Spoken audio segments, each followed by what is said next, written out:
최강 시사.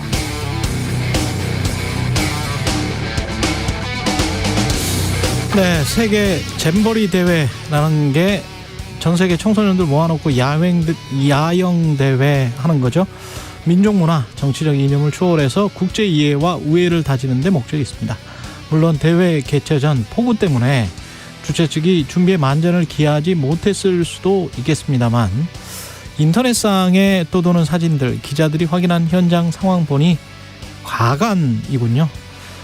점심이라고 준 게 편의점에서 파는 소보루빵과 초콜릿 등 과자. 샤워할 때 물이 안 빠져서 장화를 신고 샤워를 한다고 하고, 온열 질환자가 속출하면서 현장에서 얼음주머니 하나를 8,000원씩 받고 판다고 합니다. 지나치지 않습니까? 이 대회 참가하려면 1인당 900달러, 약 117만 원을 내고 시작합니다. 한국의 경우 이 중 상당액을 교육청이 지원하고요. 세금이 투입됩니다. 159개국 4만 3천여 명이 참가하는 국제대회입니다. 대회로 인한 경제효과 6천억 원이다. 대회 직전에 이런 보도가 있었습니다. 경제효과 분석할 때 한국에 대한 홍보효과 그런 것도 당연히 넣는데요. 이렇게 대회 운영이 형편없을 때는 네거티브 마케팅이 되어버린 게 아닌지, 마이너스 6천억 원으로 다시 계산해야 하는 게 아닌지 모르겠습니다. 순식간에 삼류 국가가 되어버리는 것 같습니다. 네, 안녕하십니까. 8월 4일 세상에 이익이 되는 방송 최경련의 최강시사 출발합니다. 저는 KBS 최경련 기자고요. 어제 젊은 토론에서 태태토론 장경태 민주당 의원이 언급한 윤석열 대통령 부정평가 수치 관련해서 여론조사 개요. 리얼미터가 미디어 출입위원 의뢰로 지난달 24일부터 28일까지 조사했고요. 윤석열 대통령 국정수행평가 긍정평가 37.3, 부정평가 59.5%였습니다. 자세한 사항은 중앙선거 여론조사심의 홈페이지 참조하시면 되고요. 최강시사 유튜브에서도 실시간 방송합니다. 문자 자면은 짧은 문자 50원, 긴 문자 100원이 드는 샵9730 콩오플 무료고요. KBS 1라디오 채널 정치경제 사회문화 등 다양한 명품 콘텐츠가 있습니다. 구독과 좋아요, 댓글 많이 부탁드립니다. 오늘 최강시사 뉴스 언박싱 확장판 준비되어 있습니다. 박지희왕, 김재원 국민의힘 최고위원, 정의당을 떠난 새진추 정호진 운영위원장 만나고요. 뉴스는 쉽니다. 오늘은 3부를 다퉈 스페셜 게스트 뇌과학자 장동선 박사와 함께합니다.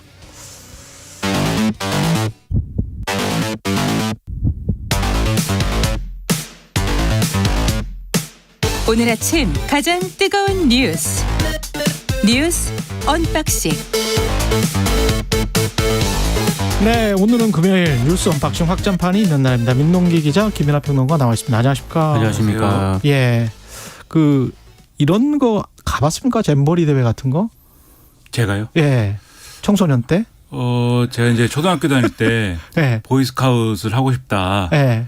근데 어머니가 그것은 돈이 든다, 하지 마라. 그러니까 단복도 비싸 사실은. 그렇죠. 그래가지고 저도 기억나, 단복 비쌌던 거. 저희 집에 창문을 열면 학교 운동장이 보이거든요. 아, 그래요? 근데 이제 가까웠네. 때가 되면은 이 보이스카웃이 운동장에서 이렇게 야영 행사를 합니다. 아, 운동장에서. 예. 걸스카웃이랑 같이. 중요한 건 그거였겠죠? 그걸 보면서 울었던 기억이 납니다. 네. 저 잼버리는 참가를 못했고 예. 초등학교 5학년 때 예. 보이스카웃은 한번 해봤습니다. 아, 네. 좋던가요? 별로 안 좋아요. 근데 이걸 학교에 여름 때 예. 1박 2일로 막 야영하거든요. 그때 뭐 재밌을 뿐이고. 네, 안 해본 사람 입장에서는 그런 뭐 특별한 옷도 입고 다니고, 그렇죠, 그렇죠. 어떤 좋아 특별한 보였어, 좀. 그렇죠, 네. 특별한 뭐 행동을 하니까 네. 저거 뭔가 나도 해보고 싶은데, 근데 그놈의 돈이 무엇인지 슬픈 기억입니다. 예, 이 대회도 뭐 참가하는데 상당한 돈이 드는데 상당 액수는 아까 말씀드린 대로 이제 교육청에서 지원을 한다고 하고 그래서 이제 참여를 했겠죠. 근데 이게 뭐 물론 야영하고 뭐 이런 게 뭐 기본적으로 집에서 있는 것보다는 불편하기는 하겠습니다만 아무리 그렇더라도 좀 심한 지금 상황 아니에요? 그러니까 대회 개최 유치 결정은 오래전에 결정이 된 거고요. 예. 준비 기간도 상당했는데 그렇죠. 그런 걸 감안했을 때 상당히 좀 문제가 심각한 것 같습니다. 개막일인 지난 1일부터 어제 오전까지 집계된 온열 질환자가 무려 540명 정도 되거든요. 이 수는 아마 점점 늘어날 것으로 보입니다. 조직위가 준비 부족이라든가 열악한 환경을 지적하는 언론 보도가 잇따르니까 취재진에 개방하던 이른바 델타 구역의 출입을 또 어제 통제를 했습니다. 오프닝에서도 말씀을 하셨지만 화장실, 샤워실, 탈의실 수가 턱없이 모자란 데다가요. 일부 시설은 천으로만 살짝 가려놓은 수준이기 때문에 참가자들이 이용을 꺼린다라는 언론 보도가 잇따랐고요. 그러다 보니까 참가자는 물론이고 학부모들도 잼버리 공식 소셜 미디어가 있는데 여기에 항의와 비난글을 계속 많이 올리고 있습니다. 급기야 어제 영국 외교부가 새만금 현장에 외교관들을 파견을 해서 안전에 대한 우려를 전달하고 재발 방지를 요구를 했고요. 소셜 미디어와 외신까지 이제 보도가 되면서 새만금 현지의 열악한 상황이 알려지게 됐습니다. 특히 온열 질환자가 발생한 미국도 대사관 직원들이 미국 대표단 안전을 확보하기 위해 한국 정부와 직접 소통하고 있다. 상황을 주시할 것이다라는 입장을 지금 밝힌 상황인데 지금 문제가 심각한 거는 조직위 측의 태도입니다. 큰 문제 없다라는 입장을 계속 밝히고 있고요. 어제 조직위 관계자가 언론에 소개된 이 멘트가 있는데 현재까지 나온 온열 질환자는 모두 경증 환자다. 중증 환자는 단 한 명도 없다. 그리고 훈련받은 운영 요원과 지도자들이 청소년 대원들 옆에서 건강히 살피고 있다. 이렇게 얘기를 하고 있고요. 그리고 조직위원회 최창행 사무총장이 어느 나라에서 치르든 있을 수 있는 상황이다. 야외 활동을 각오하고 극복하기 위해서 야영 생활을 하는 것이다. 라는 입장을 밝혔거든요. 아직 조직위가 상황 파악을 제대로 하고 있는 것인가 이런 의문이 좀 들고 있습니다. 그게 이제 야영이라는 거는 지금 뭐 주장한 대로 이제 야외 활동을 통해서 어떤 나름대로의 어떤 극기라든가 이런 거를 하는 활동인 것은 맞습니다. 그런데 지금 여기의 환경이 그걸 할 수 있는 거냐.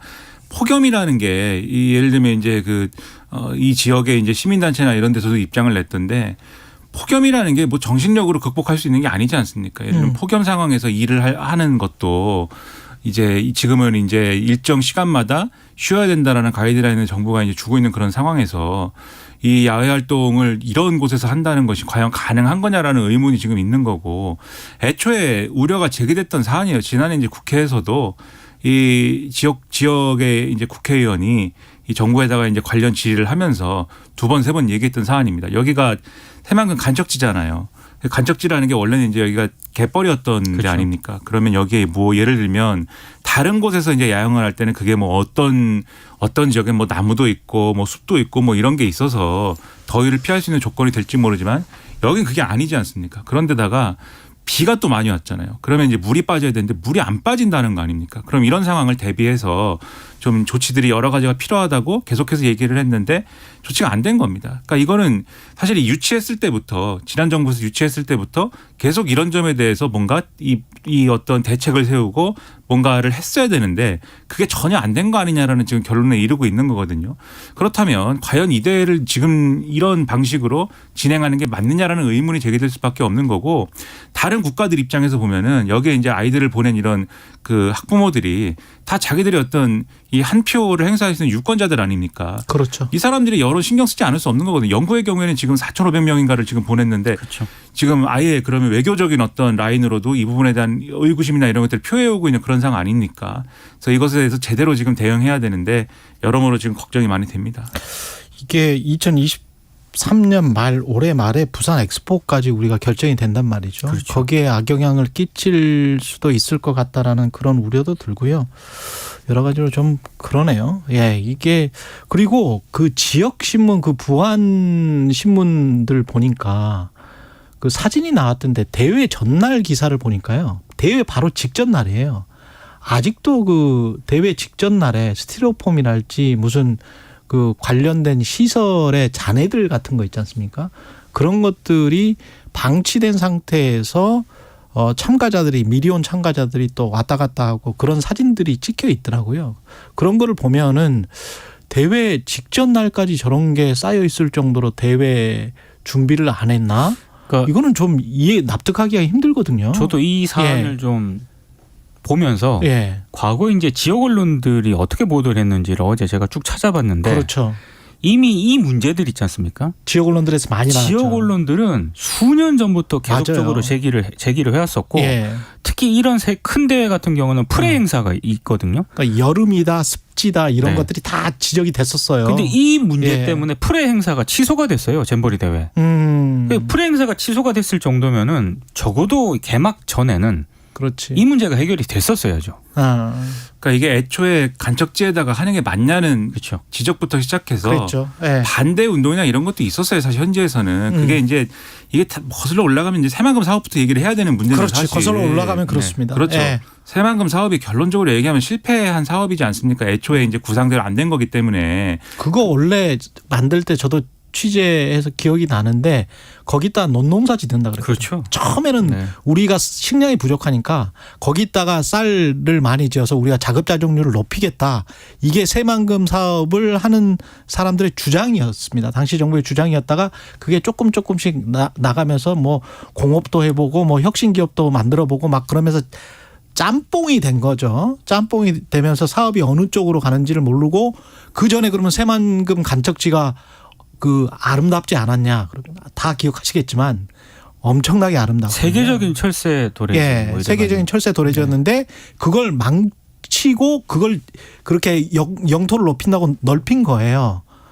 그런데 그걸 지금 유효하게 잘 못 쓰고 있는 겁니다. 그렇죠. 예. 그래서 애초에 이제 거기에 이제 둑을 만들고 거기에 있는 바닷물을 담수화를 하고 그다음에 말씀하신 대로 거기다가 이제 뭐 이 농사를 짓고 하나도 된 게 없어요. 근데 어쨌든 그 땅을 뭔가 활용을 해야 되지 않습니까? 그렇죠. 그 활용을 해야 되는 상황 속에서 그러면 여기다가 이런 야형 대회를 유치를 하자. 여기 이런 아이디어까지 간 거고 지금 뭐 또 공항을 만든다고 하고 뭐 여러 가지가 있는데 그러니까 이게 안 되는 겁니다. 야형을 유치하는 이런 것도. 그러니까 애초에 새만금 사업을 왜 했냐 이제 이런 얘기도 할 수 있는 대목인데 어쨌든 좀 이 잼버리로 좁혀서 얘기를 하면은 사실 8년 전에 일본에서도 간척지에서 얘기를 했다는 거예요. 지금 보도 나온 걸 보니까. 예. 근데 그때도 똑같은 문제가 있었답니다. 8년 전에 똑같이 폭염 상황이 있었고 또 자연근인이다 이런 게 없는 상황에서 이 참가자들이 고통을 겪었고 근데 그나마 일본은 좀 준비를 해가지고 배수 문제라도 해결을 했다라고 자평을 했대요. 그때는. 예, 그랬다고 물론 하더라고요. 완벽하지는 않았겠죠. 그때도.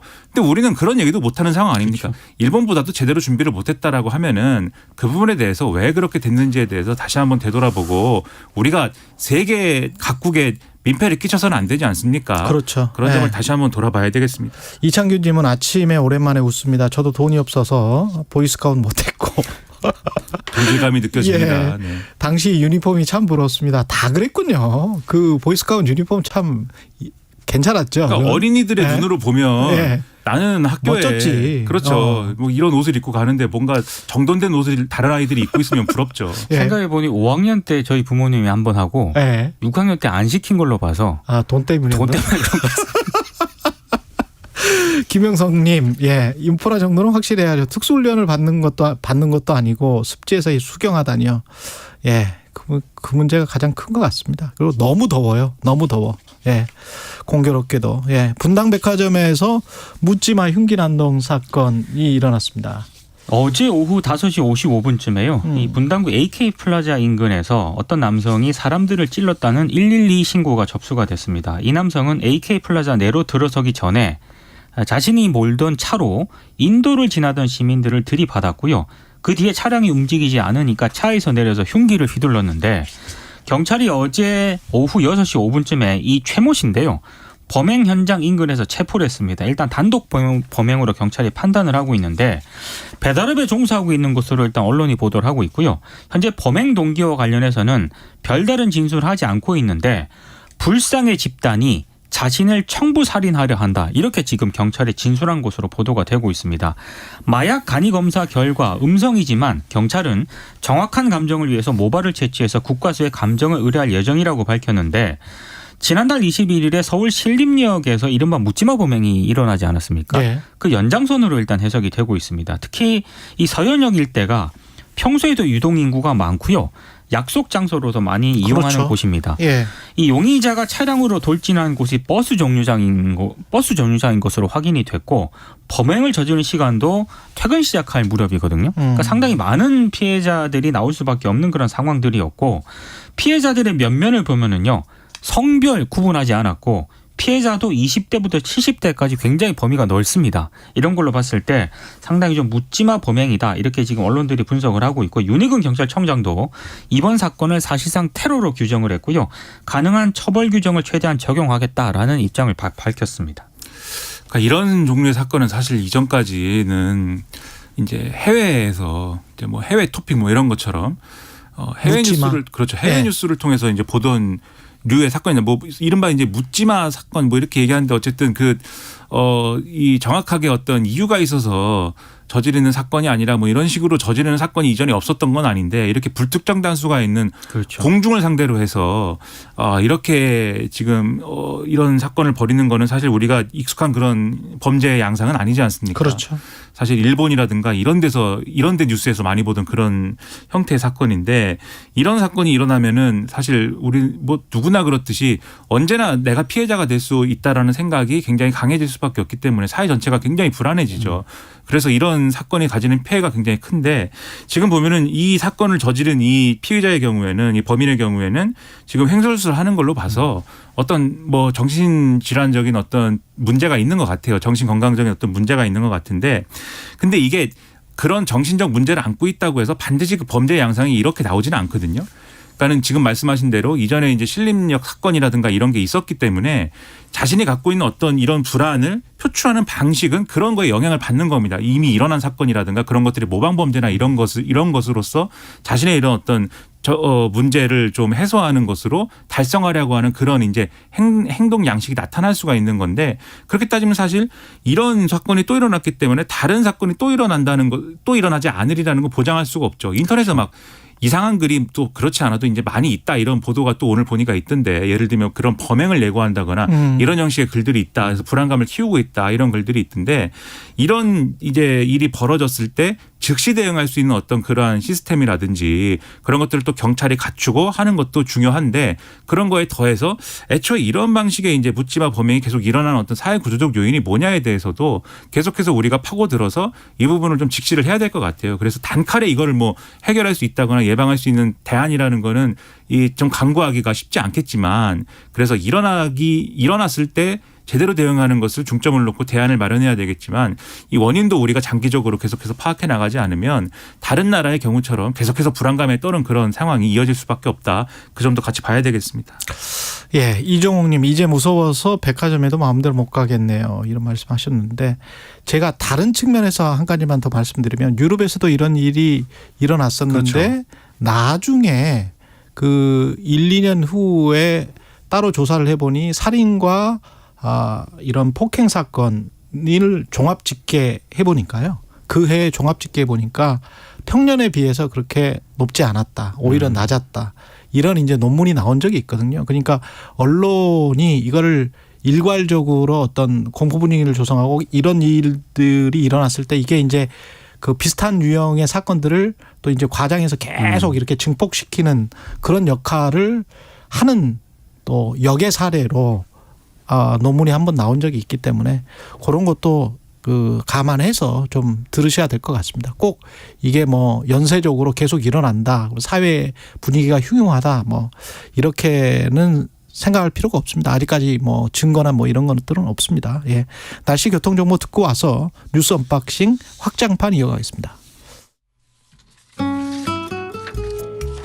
날씨 정보입니다. 오늘도 폭염이 이어지겠습니다. 전국 대부분 지역에 폭염특보 내려진 가운데 서울의 기온이 35도까지 한낮에 오르겠고요. 강릉은 무려 38도, 대구 37도의 낮 기온 예상됩니다. 건강관리에 유의하셔야겠습니다. 또한 밤사이에도 열기가 식지 않아서 열대야는 지속되겠습니다. 서울 등 도심과 또 해안 위주로 주로 열대야가 나타나고 있습니다. 오늘 강한 소나기가 내리는 곳이 있겠습니다. 주로 충청 이남 쪽으로 5에서 40mm, 호남 지역 많은 곳은 60mm가량 오겠는데요. 천둥번개, 돌풍, 동반해서 시간당 30mm 안팎으로 쏟아질 수 있어서 휴가철 맞아서 각별히 주의하셔야겠습니다. 내일도 서울의 낮 기온 35도, 또 일요일에는 36도까지 오르면서 점점 더 더워지겠습니다. 태풍이 공급하는 고온다습한 공기가 유입되면서 무더위 열대야는 당분간 심화되겠습니다. 한편 서해 남부 먼바다, 남해 먼바다, 제주 해상의 물결이 높겠고요. 해안에는 너울성 파도가 높은 해역이 많겠습니다. 지금 서울의 기온은 28도입니다. 날씨 정보였고요. 다음은 이 시각 교통 상황 알아보겠습니다. KBS 교통정보센터의 이현 씨입니다. 네, 더위 속에 잠을 설친 분들 많으실 텐데요. 졸음운전 조심하셔야겠습니다. 출근길은 대체로 수월합니다. 이번 주 들어서 가장 여유 있는 모습인데요. 돌발 상황으로 불편해진 곳들이 있습니다. 서울 시내는 동부간선도로 성수대교 쪽인데요. 성동 분기점을 지나서 사고 발생했습니다. 이 때문에 군자교에서 성수 분기점까지 가는데 20분 정도 예상됩니다. 경부고속도로 부산 쪽은 반포 나들목을 지나서 고장난 차가 서 있고요. 한남 나들목에서 서초 쪽으로 20분 정도 걸리겠습니다. 더 가서도 부산 쪽으로는 오산 부근 지나기 답답하실 텐데요. 여기도 5차로에 고장난 차가 있습니다. 논산 천안고속도로 논산 쪽으로는 차량 터널에서 사고를 처리 중이라 2km가량 영향을 받고 있습니다. KBS 교통정보센터였습니다. 최경영의 최강 시사는 여러분과 함께합니다. 짧은 문자 50원, 긴 문자 100원이 드는 샵 9730. 어플 콩과 유튜브는 무료로 참여하실 수 있습니다. 네, 최경영의 최강시사 뉴스 언박싱 확장판 이어가겠습니다. 민동기 기자, 김민아 시사평론가와 함께하고 있습니다. 최희준 님이 푹푹 찌는 날씨 확장판으로 날려주세요. 이렇게 말씀하셨네요. 6999님은 휴가 끝나고 복귀하러 갑니다. 뉴스 언박싱과 함께여서 다행이에요. 아침 신나게 출발합니다. 이렇게 격려해 주셨고요. 9249님, 금요일이 좋은 이유는 다음 날이 토요일이기도 하지만 뉴스 언박싱 확장판이 있기 때문입니다. 저도 그렇습니다. 예, 금요일이 좋습니다. 55클럽 의혹 박영수 전 특검은 드디어 구속이 됐군요. 검찰이 대장동 수사에 착수한 지 1년 10개월 만에 박영수 전 특검이 구속이 됐습니다. 박 전 특검은 가짜 수산업자에게 금품을 받은 혐의로 불구속 기소가 됐었고요. 예. 드디어 이제 50억 클럽 의혹으로 구속이 됐는데 증거인멸 염려가 있다면서 구속영장을 발부를 했습니다. 박 전 특검은 우리은행 이사회 의장 감사위원으로 재직을 할 때 대장동 민간 사업자들의 컨소시엄 관련 청탁을 들어주는 대가로 거액의 돈을 받고 8억을 수수한 혐의를 받고 있고요. 그리고 2015년 무렵 대한변협 회장 선거 자금 명목으로 3억을 혐의도 받고 있습니다. 그리고 화천대유 대주주 김만배 씨 등으로부터 5억을 받고 50억을 약속받았다고 검찰이 일단 판단을 하고 있는 그런 상황인데요. 검찰은 이번 구속영장 청구서에서 박 전 특검이 국정농단 특검으로 있던 2019년 9월부터 2021년 2월 딸과 공모해서 민간업자들로부터 11억을 받은 혐의를 또 추가를 했습니다. 이 11억은 이 박 전 특검의 딸이 화천대유에 입사하고 화천대유에서 11억을 빌렸다는 바로 그 돈으로 일단 추정이 되고 있습니다. 그리고 검찰이 이번에 박 전 특검의 증거인멸 정황도 구속영장에 명시를 했는데요. 이게 일부 언론이 보도를 한 내용이기도 한데 휴대폰을 그렇습니다. 예. 박 전 특검이 자신의 휴대전화를 망치로 부쉈다는 그런 내용이 이제 일부 언론을 통해서 보도가 됐고 예. 이제 이게 구속영장이 명시가 됐다는 겁니다. 매뉴얼대로 한 거죠. 네, 그렇습니다. 예, 매뉴얼대로 휴대폰을 망치로 부셔라. 네. 근데 검찰이 나머지 50억 클럽 관련자들에 대한 수사에도 속도를 낼 것으로 일단 보이는데 한 가지 제가 좀 이상한 거는 이렇게 수사를 잘 하시는데 예. 그동안 이렇게 오래 걸렸나 이런 생각이 좀 듭니다. 왜 안 했나 그동안. 네. 늘 그렇죠 뭐. 예, 검사 출신이니까. 그렇죠. 네. 이게 말이 되는 건지 모르겠습니다. 어쨌든 특수부 검사 출신이면 제가 한 번 검사는 영원한 검사다 이런 말씀 드리는 게 아니라 검사장까지 한 분이잖아요. 그러니까요. 그리고 어쨌든 한때 한국 사회에 들어놨다는 수사를 다 해본 사람 아닙니까? 이게 꼭 국정농단 얘기를 안 하더라도 그 예전에 현직으로 검사 시절에도 재벌이라든가 이런 그렇죠. 수사에 굉장히 이제 두각을 나타냈던 그런 인사로 많이 이제 거론이 됐던 건데 그런 삶을 살았으면 사실 검사 그만두고 변호사 를 하더라도 많은 돈을 벌 수 있죠. 예. 그렇죠. 많은 돈을 벌 수 있지만 또 그런 것에 또 비례해서 아무래도 뭐라고 할까요? 뭔가짐을 조심해야 되는 거 아닙니까? 그렇죠. 근데 예. 어디 갈 때마다 무슨 모든 범죄에 연루가 돼서 제가 일전에도 말씀드렸는데 무슨 범죄계 포레스트 검프처럼 무슨 일만 일어나면 거기에 박영수 검사가 껴있는 것처럼 되면 그게 뭐가 됩니까? 근데 그런 걸 봤을 때 어떻게 이런 일이 일어났는가 잘 이해가 되지 않고요. 그리고 휴대폰을 망치로 부셨다 이 보도가 나올 때 직감했습니다. 구속되겠다. 그렇죠. 그러니까 이게 이 구속이 된다라는 거를 알려주는 거 아닙니까? 검찰이 이 어떤 영장의 쓰므로 인해서 이 증거인멸에 움직일 수 없는 사례니까. 그렇죠. 그럼 당연히 이거는 영장이 나오죠. 네. 근데 제가 말씀드리고 싶은 게 망치로 뭐 그거 부순다고 해서 그게 뭐 안 되는 게 아닙니다. 저는 이제 뭐 수사나 이런 건 잘 모르지만 IT 기기는 잘 알지 않습니까? 예. 제가. 근데 그 전화를 부순 것을 잔해를 찾아낸다면 그것을 가지고 충분히 포렌식을 할 수 있습니다. 왜냐하면 그 저장 장치가 이 훼손되었는가가 핵심인데 그렇죠. 예. 그 내부에 그 휴대폰이 여러 가지가 다 들어가잖아요. 저장 장치 굉장히 작은 부분이고 작거든요. 그 망치로 부셨을 때 다른 게 부셔졌지만 그게 남아 있다고 하면 다 그건 포렌식이 됩니다. 그렇기 때문에 비밀번호도 풀 수 있는지 풀 수 없는지 아이폰이든 그거는 갤럭시든 비밀번호는 제가 볼 때는 못 푸는 걸로 네.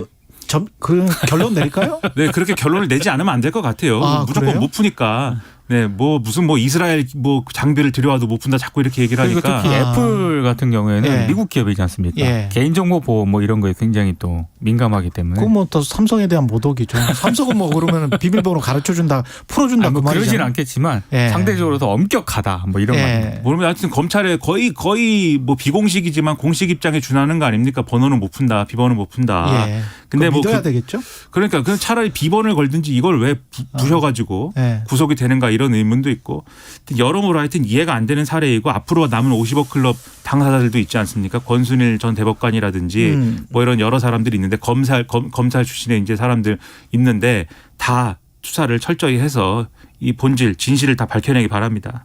그리고 방통위가 박문진 이사장 해임 절차를 시작을 했고요. 어제 방통위가 오전 11시께요. MBC 대주주인 박문진 사무처를 찾아가지고요. 권태선 이사장 해임 처분 사전 통지서를 송달을 했습니다. 근데 이 시각에 권 이사장은 감사원 소환 조사에 응하고 있었기 때문에 자리를 비운 상태였다고 하고요. 방통위는 권 이사장과 함께 해임 대상에 오른 김기중 이사한테도 통지서를 보내려고 했는데 이 김 이사 같은 경우에는 상임이사가 아니거든요. 예. 그래서 연락이 닿지 않아서 송달을 완료하지 못했다라고 합니다. 방통위는 어제 오전 통지서를 일단 이루어졌기 때문에 권태선 이사장 해임안 처리를 위한 청문 절차가 공식적으로 개시가 됐다 이렇게 판단을 한 것으로 보이고요. 이르면 오는 14일께 청문을 실시할 수 있을 것으로 일단 보고 있습니다. 해임 청문을 하려면 적어도 열흘 전에는 당사자에게 청문 절차 개시를 통보해야 하거든요. 만약에 이렇게 되면 김효재 지금 방통위원장 직무대행 퇴임 전인 8월 16일 전체 회의에서 해임안 의결을 시도할 수 있을 것으로 일단 예상이 되고 있는데 방통위에서 그렇습니다. 예. 이렇게 되면은 지금 남영진 KBS 이사장에 대한 해임 제청안도 그날 8월 16일 같은 날 처리가 될 것으로 보이는데 KBS, MBC 양대 방송사 그 이사회 이사장이 동시에 해임 제청안이 처리가 되는 초유의 사태가 발생할 가능성도 있는 그런 상황인데요. 언론노조 MBC 본부가 어제 성명을 냈습니다. 방통위가 예고한 박문진 실지 검사 감독은 시작도 하지 않은 상황에서 먼저 해임을 하겠다고 통보를 했다. 수사 진행 중에 최종 선고를 해버리는 무법적 횡포이자 말 그대로 묻지마 해임이다. 이렇게 비판을 하고 있습니다. 그러니까 어제도 말씀드렸듯이 이런 기세로 가면은 이제 8월 지나고 9월 초 되면 다 이제 그 해임과 관련된 국면은 이 공영방송사 사장을 포함해서 해임 관련된 국면은 이제 끝날 걸로 보이고 그 다음에는 이제 새로운 사람을 뭐 선임하고 뭐 이런 과정이겠죠. 그리고 그게 이제 이동관 방통위원장 후보자 이 실제 취임이나 이런 거하고 맞물릴 걸로 보이는데 어제 이렇게 말씀드린 게 이제 그 스케줄의 문제다라고 말씀드리지 않았습니까? 근데 어제 이제 MBC 언론노조 MBC 본부 등이 하는 얘기를 보니까 그런 해석도 있더라고요. 그러니까 이게 해임과 관련된 건 어쨌든 늘 이제 법적인 어떤 논란이 뒤따르지 않습니까? 이게 적절한 것이냐 그리고 어떤 직권남용이나 이런 것에 이제 문제가 있지 않느냐라는 지금도 말씀하셨지만 지금 바늘 허리에 실매 가지고 하는 것 같은 느낌이 있거든요. 그러니까는 어떤 의도를 가지고 해임을 하더라도 적어도 이제 어떤 절차를 갖춰가면서 해야 되는데 마구잡이로 하는 이 부분이 분명히 있단 말입니다. 앞뒤도 바뀌어 있고 선후 관계도 바뀌어 있고. 근데 그런 이유가 뭐냐라고 했을 때는 이동관 방통위원장이 이제 이 취임을 했을 때 이런 이유를 들어서 야당이 뭐 탄핵을 하거나 이런 것을 방지하기 위한 목적이다. 그러니까 손에 피를 안 묻히게 하려고 그렇죠. 지금 이제 지금 사실상 두 사람에 의해서 진행되고 있는 어떤 그런 것이다. 지금 방통위에 이제 위원장 대행을 하고 있는 김효재 대행하고 그다음에 지금 이제 정부에 가까운 이제 이 방통위원하고 그 둘이서 하는 이유가 거기에 있다 이렇게까지 주장을 하더라고요. 그렇죠. 그런 건지 아닌지 또 장기적으로 봐야 되겠지만 이 모든 상황은 어쨌든 10월 달에 정리를 끝마치려는 것 아니냐. 결국 그 스케줄대로 가는 거 아니냐. 이런 의문이 있는 것이고 그게 과연 당연히 이제 근데 여기서 이걸 왜 하는 거예요? 그러니까 왜라는 거에 대한 네. 의문에 있어서는 그러니까는 총선 앞두고 여러모로 방송을 이제 정상화시키기 위해서 이제 그렇게 주장을 하죠. 방송을 네. 정상화시키겠다. 그래서 두 가지 방송을 측면에 정상화시키려면은 이동관 씨가 방통위원장이 돼야 된다.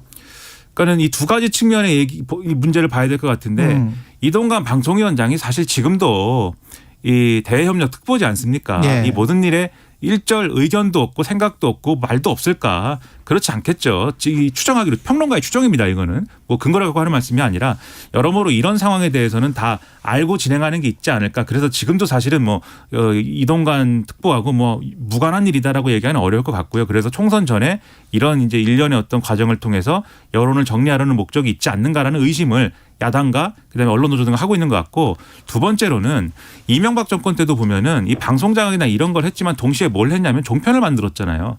그러니까 방송 생태계를 뭔가 바꾸는 거예요. 근데 바꾸는데 어느 쪽이냐? 공영방송 그러니까 어떤 공공성을 가지고 있는 공적인 어떤 영역에 있는 그러한 방송과 언론의 어떤 그런 어떤 뭐랄까요 이런 포션을 키우는 게 아니라 이것을 어떤 방식으로든 줄이고 그렇지 않은 어떤 영역에 이 방송과 언론의 영역을 키움으로써 그것을 통해서 이 정권 입장에서도 그렇고 또는 이제 경제 권력의 입장에서도 그렇고 좀 더 자신들이 이제 접근하기 유리한 이 활용하기 유리한 그런 방송 생태계를 만들려는 거 아니냐 이런 의심도 있습니다. 그래서 지금 얘기가 나오는 게 소위 말하는 1공형 다민영 체제라고 하는 예를 들면 KBS 경우에는 뭐 ETV를 민영화한다든지 이게 여당 의원이 직접 한 말이기 때문에 제가 말씀드리는 겁니다. 예. ETV를 민영화한다든지 YTN에 이제 이 사실상의 정보 지분을 팔아서 또 민영화한다든지 이런 것들의 의도가 있는 거 아니냐라고 얘기를 하는 거지 않습니까? 그런 두 가지 차원의 문제로 바라볼 필요가 있다라는 생각입니다. 그리고 방통위 관련해서는 법제처가 최민희 그 방송통신위원회 상임위원 내정자 더불어민주당이 추천했죠. 부적격하다 이렇게 판단을 내렸습니다. 법제처의 판단. 이게 동아일보가 보도한 건데요. 예. 일단 부적격 이유로 두 가지를 들고 있습니다. 이해 충돌, 허위사실 유포로 공직선거법 위반 유죄 전력이 있다. 이걸 들었다라고 하는데요. 예. 최민희 내정자 같은 경우에는 2019년 7월부터 2022년 3월까지 한국정보산업연합회에서 상근 부회장을 지냈거든요. 예. 국민의힘 쪽에서는 이 단체가 통신사 및 정보통신기업의 이익을 대변하기 때문에 이해충돌 소지가 있다고 주장을 해왔는데 동아일보 보도에 따르면 법 자체가 이게 근거가 있다라고 일단 판단을 한 것 같고요. 예. 그리고 최 내정자가 2018년 7월 공직선거법 위반으로 벌금 150만 원의 유죄 확정 판결을 받았는데 이것도 이제 결격 사유에 포함이 된 것으로 일단 보입니다. 동아일보 보도에 따르면 일단 민주당은 비영리 민간단체의 상근 부회장이었던 점 그리고 이미 사면 복권된 사안을 다시 문제 삼는 것은 도저히 납득할 수 없다. 이런 입장을 밝히고 있습니다. 저는 뭐 최민희 방통위원회 상임위원 내정자가 뭐 부적격하지 않고 적격하다 이렇게 말하고 싶지는 않은데, 그러니까 저는 뭐 여러모로 사실 뭐 이런 사유가 아니라고 할지라도 정치권 인사였고 또 방송에 출연해가지고 여러 가지 정치적 주장을 한 바 있는데 이제 방통위원으로 추천하는 게 좀 이게 이 뭐랄까요 맥락이 좀 똑같은 고약하다. 맥락이에요. 그러니까 네. 이동관 특보가 지금 대외협력 특보도 했고 인수위에서도 일했잖아요. 근데 인수위에서 위원으로 일한 사람 같은 경우에 방통위원장이나 방통위원 될 수 있느냐 관련해서 그런 규정 그거는 3년 동안 되지 못한다 뭐 이런 규정들이 있거든요. 네. 근데 이제 최민희 같은 경우도 비영리 민간단체라고 민주당은 주장을 합니다만은 한국정보산업연합회라는 비영리 민간단체에 출자를 한 기관들은 다 민간 이익단체들이거든. 기업들이거든요. 그렇죠. 거기에서 일정 정도의 연봉을 받고 거기에서 일하다가 그 또 방통위원이 되는 것과 대외협력특보나 인수위원을 하다가 정부에 이걸 하다가 저 방통위원장이 되는 것이 뭐가 다릅니까? 그러니까 민주당은 똑같은 논리로 생각을 하면은 최민희 의원과 관련해서는 추천을 접어야 돼요. 그래서 이제 그런 부분과 관련돼서는 예. 저도 의문이 있는데, 근데 이런 건 있는 것 같아요. 지금 이 얘기가 처음 나온 얘기가 아니고 애초에 문제가 제기됐던 사안입니다. 그렇죠. 예. 부적격 판단은 그럼 그때 내렸어야죠. 왜 이 질질 끌다가 임명도 안 하고 임명을 안 하는 것도 아니고 그래서 최민희 방통위원 내정자는 방통위원인지 아닌지도 누구도 뭐 알 수 없는 그런 상황을 장기화시킨 끝에 지금 와가지고 이 부적격입니다라고 하겠다라는 거는 뭐냐 무슨 심보냐. 결국 그동안 예를 들면 이게 부적격 판단했으면 다시 추천을 했어야 되는 거잖아요. 다시 추천을 하는 길을 막고 이거를 일종의 분쟁 지역화 시켜가지고 방통위를 사실상 지금 3인 체제로 그래서 한 명만 야당 추천이 사고 2명 위주로 결정을 그렇죠. 하기 위한 그러한 꼼수의 결과물 아니냐 이 비판에서 벗어날 수가 없는 상황이 아닌가 생각합니다. 예. 1597님 무더운 날씨에도 핫한 뉴스를 쉽게 전해주는 최경련의 최강시사 오늘은 확장판으로 여유롭게 잘 듣고 있습니다. 감사합니다. 말씀하셨고요. 지금 뭐 한 1분도 안 남았는데 민주당 김은경 혁신위원장은 노인 폄하 논란 관련해서 사과했다. 사과를 했습니다. 예, 짧게 네. 10초만, 20초만. 예. 어르신들의 마음을 상하게 한 점에 대해서 진심으로 사과한다라고 얘기를 했고요. 예. 어제 대한노인회를 직접 찾아서 이제 사과를 했거든요. 예. 근데 또 김호일 대한노인회장이 뺨 때리기 퍼포먼스를 했습니다. 당사자 앞에서 사진으로 이제 사진을 들어서 손으로 이제 때리기를 했는데 전부 다 과하네요. 과해. 좀 과하다는 비판도 나오고 있습니다. 예. 혁신위원장이 이렇게 이상한 사람이 돼버렸기 때문에 앞으로 혁신위의 혁신을 밀어붙일 동력이 상실됐다. 이런 그럼. 평가를 피하기가 어렵습니다. 예. 전국적으로 폭염이 이어지고 있는데요. 가장 더운 오후 2시부터 오후 5시 논밭 공사장 등 야외 작업을 자제해 주시기 바랍니다. 특히 사용자 측 예. 회사 쪽에서 자제해 주시기 바랍니다. 너무 덥다면 예. 사람 생명이 가장 중요하니까요. 시설 하우스나 야외 작업 시 통풍이 잘 되는 작업장 예. 주의하시고요. 여기까지 하겠습니다. 예. 입으로 넘어가겠습니다.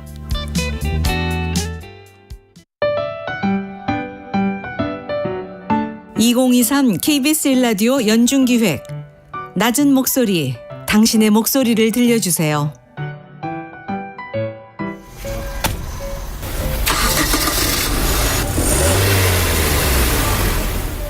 정비소 운영하고 있고요. 이원일이라고 합니다.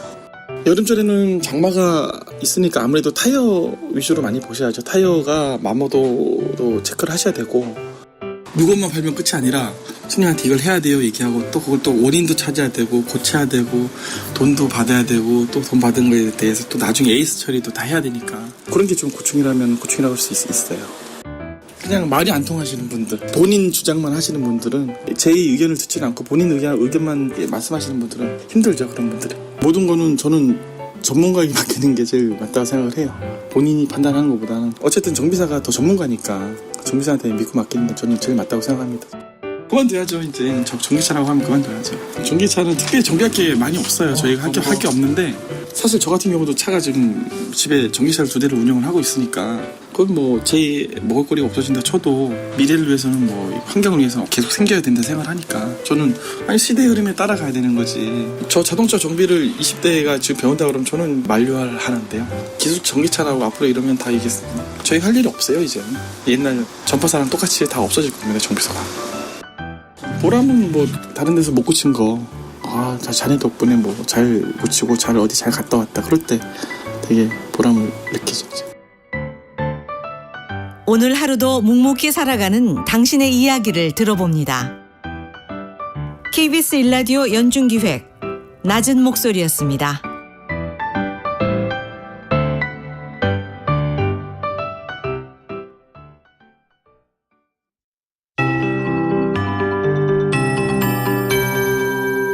KBS 58분 날씨. 일상의 폭염과 열대야가 자리 잡고 있습니다. 게다가 이 태풍 카눈이 5세시경 일본 오키나와 서쪽 330km 부근 해상을 지날 것으로 보이는데요. 이 태풍이 방향을 틀겠지만 이 공급하게 되는 고온다습한 공기가 꾸준히 유입되면서 우리나라의 무더위와 열대야는 점점 더 심화되겠습니다. 대부분 지역에 폭염특보가 내려져 있습니다. 또 도심과 해안 위주로 밤사이 열기가 식지 않고 있는데요. 당분간 이어지겠습니다. 오늘 낮 기온 서울 35도 예상되고요. 강릉은 체온보다 더 높은 38도 우려되는 상황입니다. 대전 36도, 전주 36도, 대구 37도까지 오르겠습니다. 건강관리에 유의하셔야겠습니다. 오늘도 소나기 예보된 지역이 있습니다. 충청 이남 지역으로 5에서 40mm 정도 오겠는데요. 그 밖에 대다수 지역 구름 많이 끼겠습니다. 이 소나기 내릴 때 천둥, 번개, 돌풍이 동반되는 곳이 있겠고 시간당 30mm 내외로 강하게 쏟아질 수 있어서 휴가철 맞아서 하천이나 계곡에 계신 분들은 각별히 주의하셔야겠습니다. 호남 지방 많은 곳은 60mm 이상 올 수도 있겠습니다. 그리고 당분간 제주 해안과 남해안, 호남 서해안에 너울 주의해 주시고요. 모레까지는 해수면의 높이가 높은 기간에 들어갑니다. 지금 서울의 기온은 28.7도입니다. 강혜종입니다.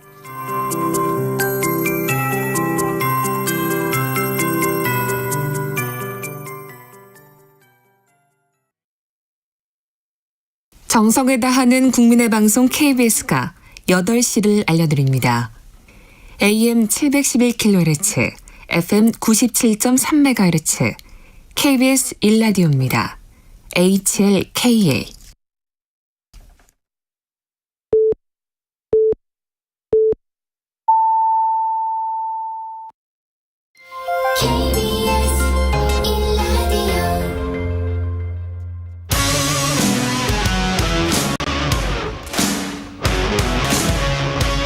오늘 하루 이슈의 중심 최경영의 최강 시사.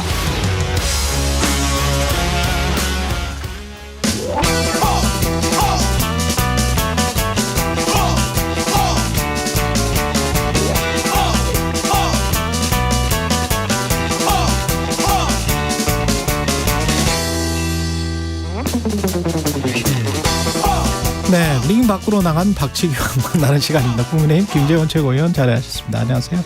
안녕하세요. 예, 그 앞에 그 로고송이 상당히 유쾌합니다. 예. 새만금이 잼버리 대회는 원래 유쾌한 축제가 돼야 되는데, 그렇죠. 예, 아유 덥고 막 짜증 나고 뭐 이런. 근데 원래 이제 여름에 하는 거는 맞잖아요. 네.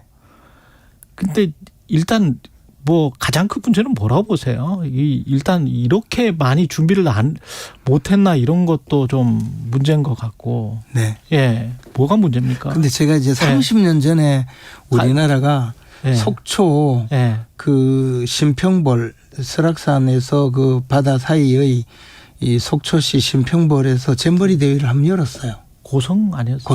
고성이었죠. 네네. 고성. 예. 네. 근데 제가 그때 국무총리실 사무관으로 하면서 89년도인가 그러지? 뭐 하여튼 네. 30년 전이에요. 네, 30년 전인가? 89년이 아니고 네. 총리실 근무할 때니까 네. 94년쯤인가요? 40인가? 아, 그래요? 95년인가 뭐. 네. 근데 그때 제가 현장에 가서 점검단으로 간 적이 있거든요. 아. 그래서 제 경험이 좀 있어요. 예. 이 잼버리. 근데 그때는 정말 우리나라가 세계 잼버리 대회를 유치해서 뭐 국격도 높이고 이런 대회로 운영을 했고 실제로 굉장히 성공을 했어요. 근데 이번에 제가 그 언론 보고 조금 충격까지는 아니지만 좀 받은 게 너희 나라가 이 수준이냐 뭐 이런 거 있잖아요. 그렇죠. 거의. 예. 근데 이거요. 예. 정말 이거는 정치인들이 총괄적으로 잘못한 거라고 알고 있어요. 제가 이제 2020년에 예결위원장을 할 때 이 세계 잼버리 대회 관련해서 상당히 심각하게 한번 자료 보고를 받은 적이 있는데 이게 2017년인가 아마 문재인 정권 때 유치를 했을 거예요. 전라북도가 그랬죠. 주도해가지고. 예.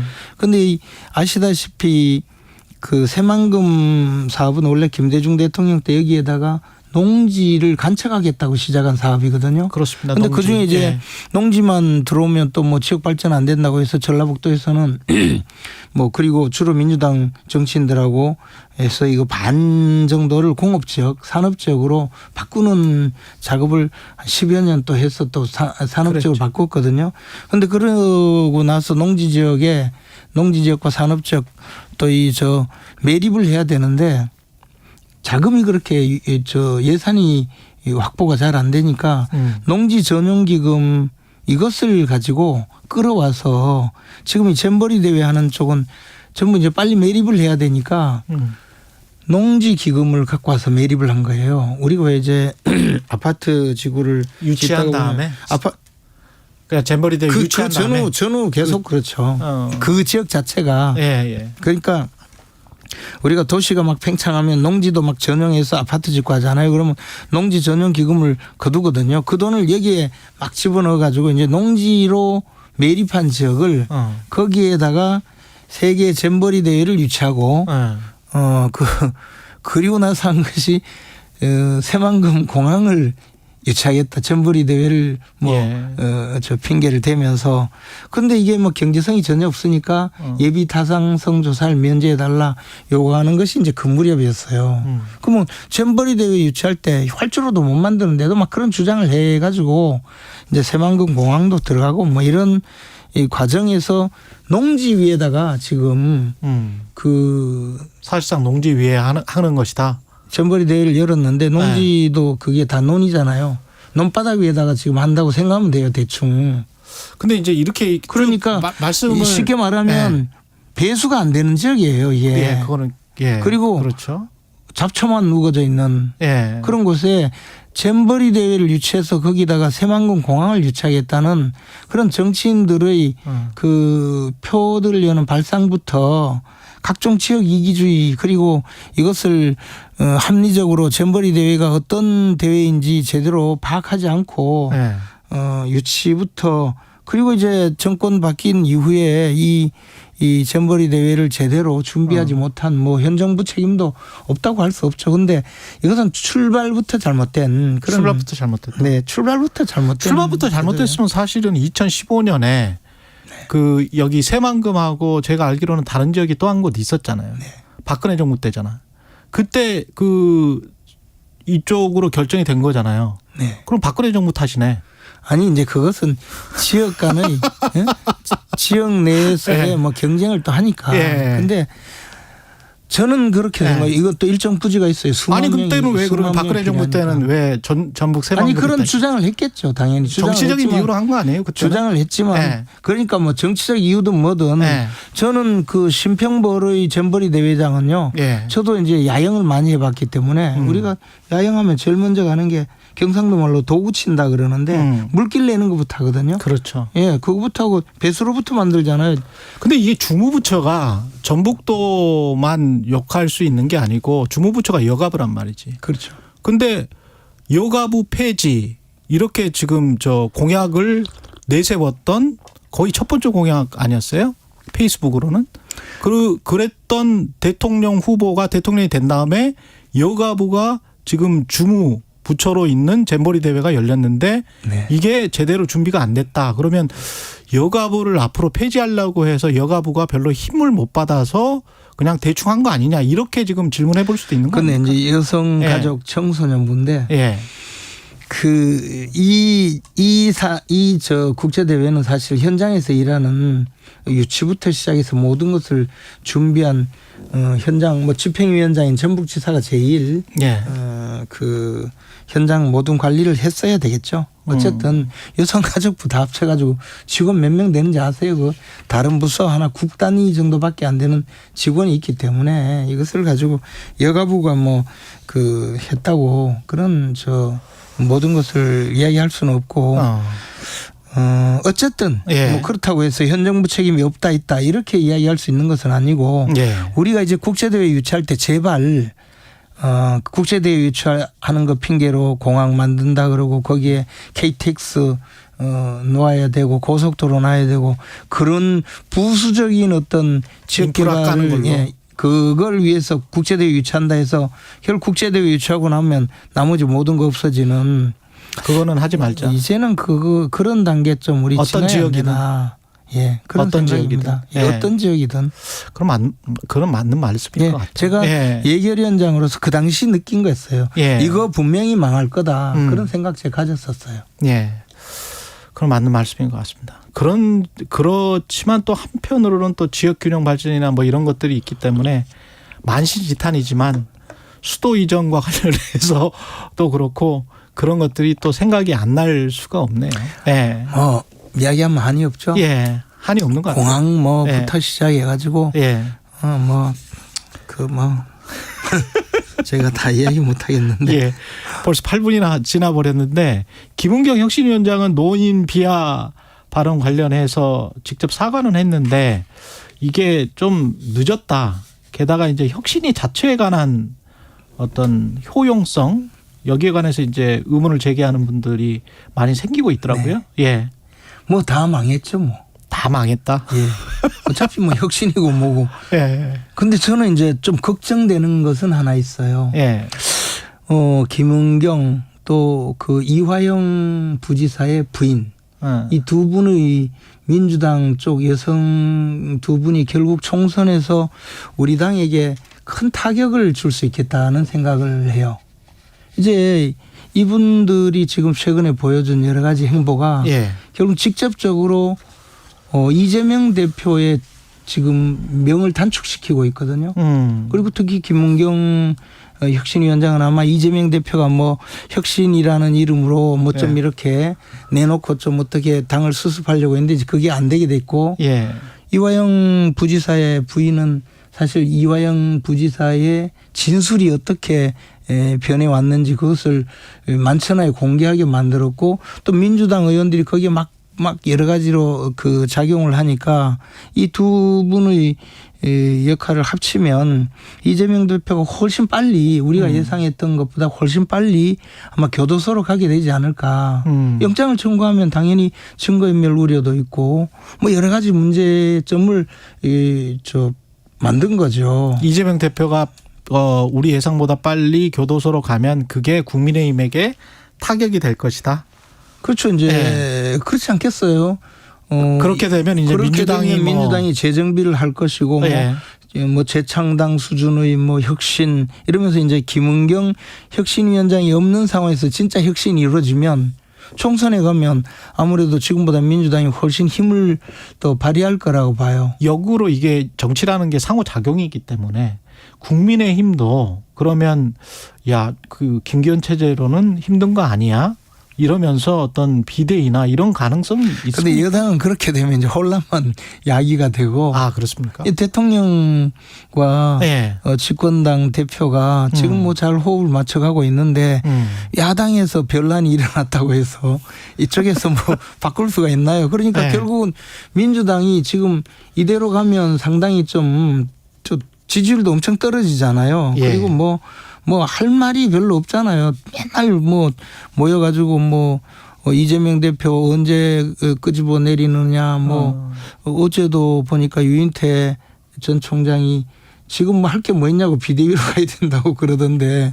그러니까 변란이 일어나는 쪽으로 가고 있는 거는 확연하게 보인다. 그것을 이제 두 분의 여성께서 훨씬 더 가속화시키고 이제는 그렇게 되지 않으면 안 될 수밖에 없도록 만들고 있죠. 아니 그리고 생각해 보세요. 어떤 정당의 혁신위원장 그것도 여성이 노인에 가가지고 이 사진에다가 이래 뺨을 맞습니까? 근데 그 사진에 뺨을 맞았다는 그 사진 속 여성보다도 사진 속 여성도 이제 발언의 당사자니까 문제가 있을 수 있지만 뺨을 때린 대한 노인회장은 좀 과하지 않습니까?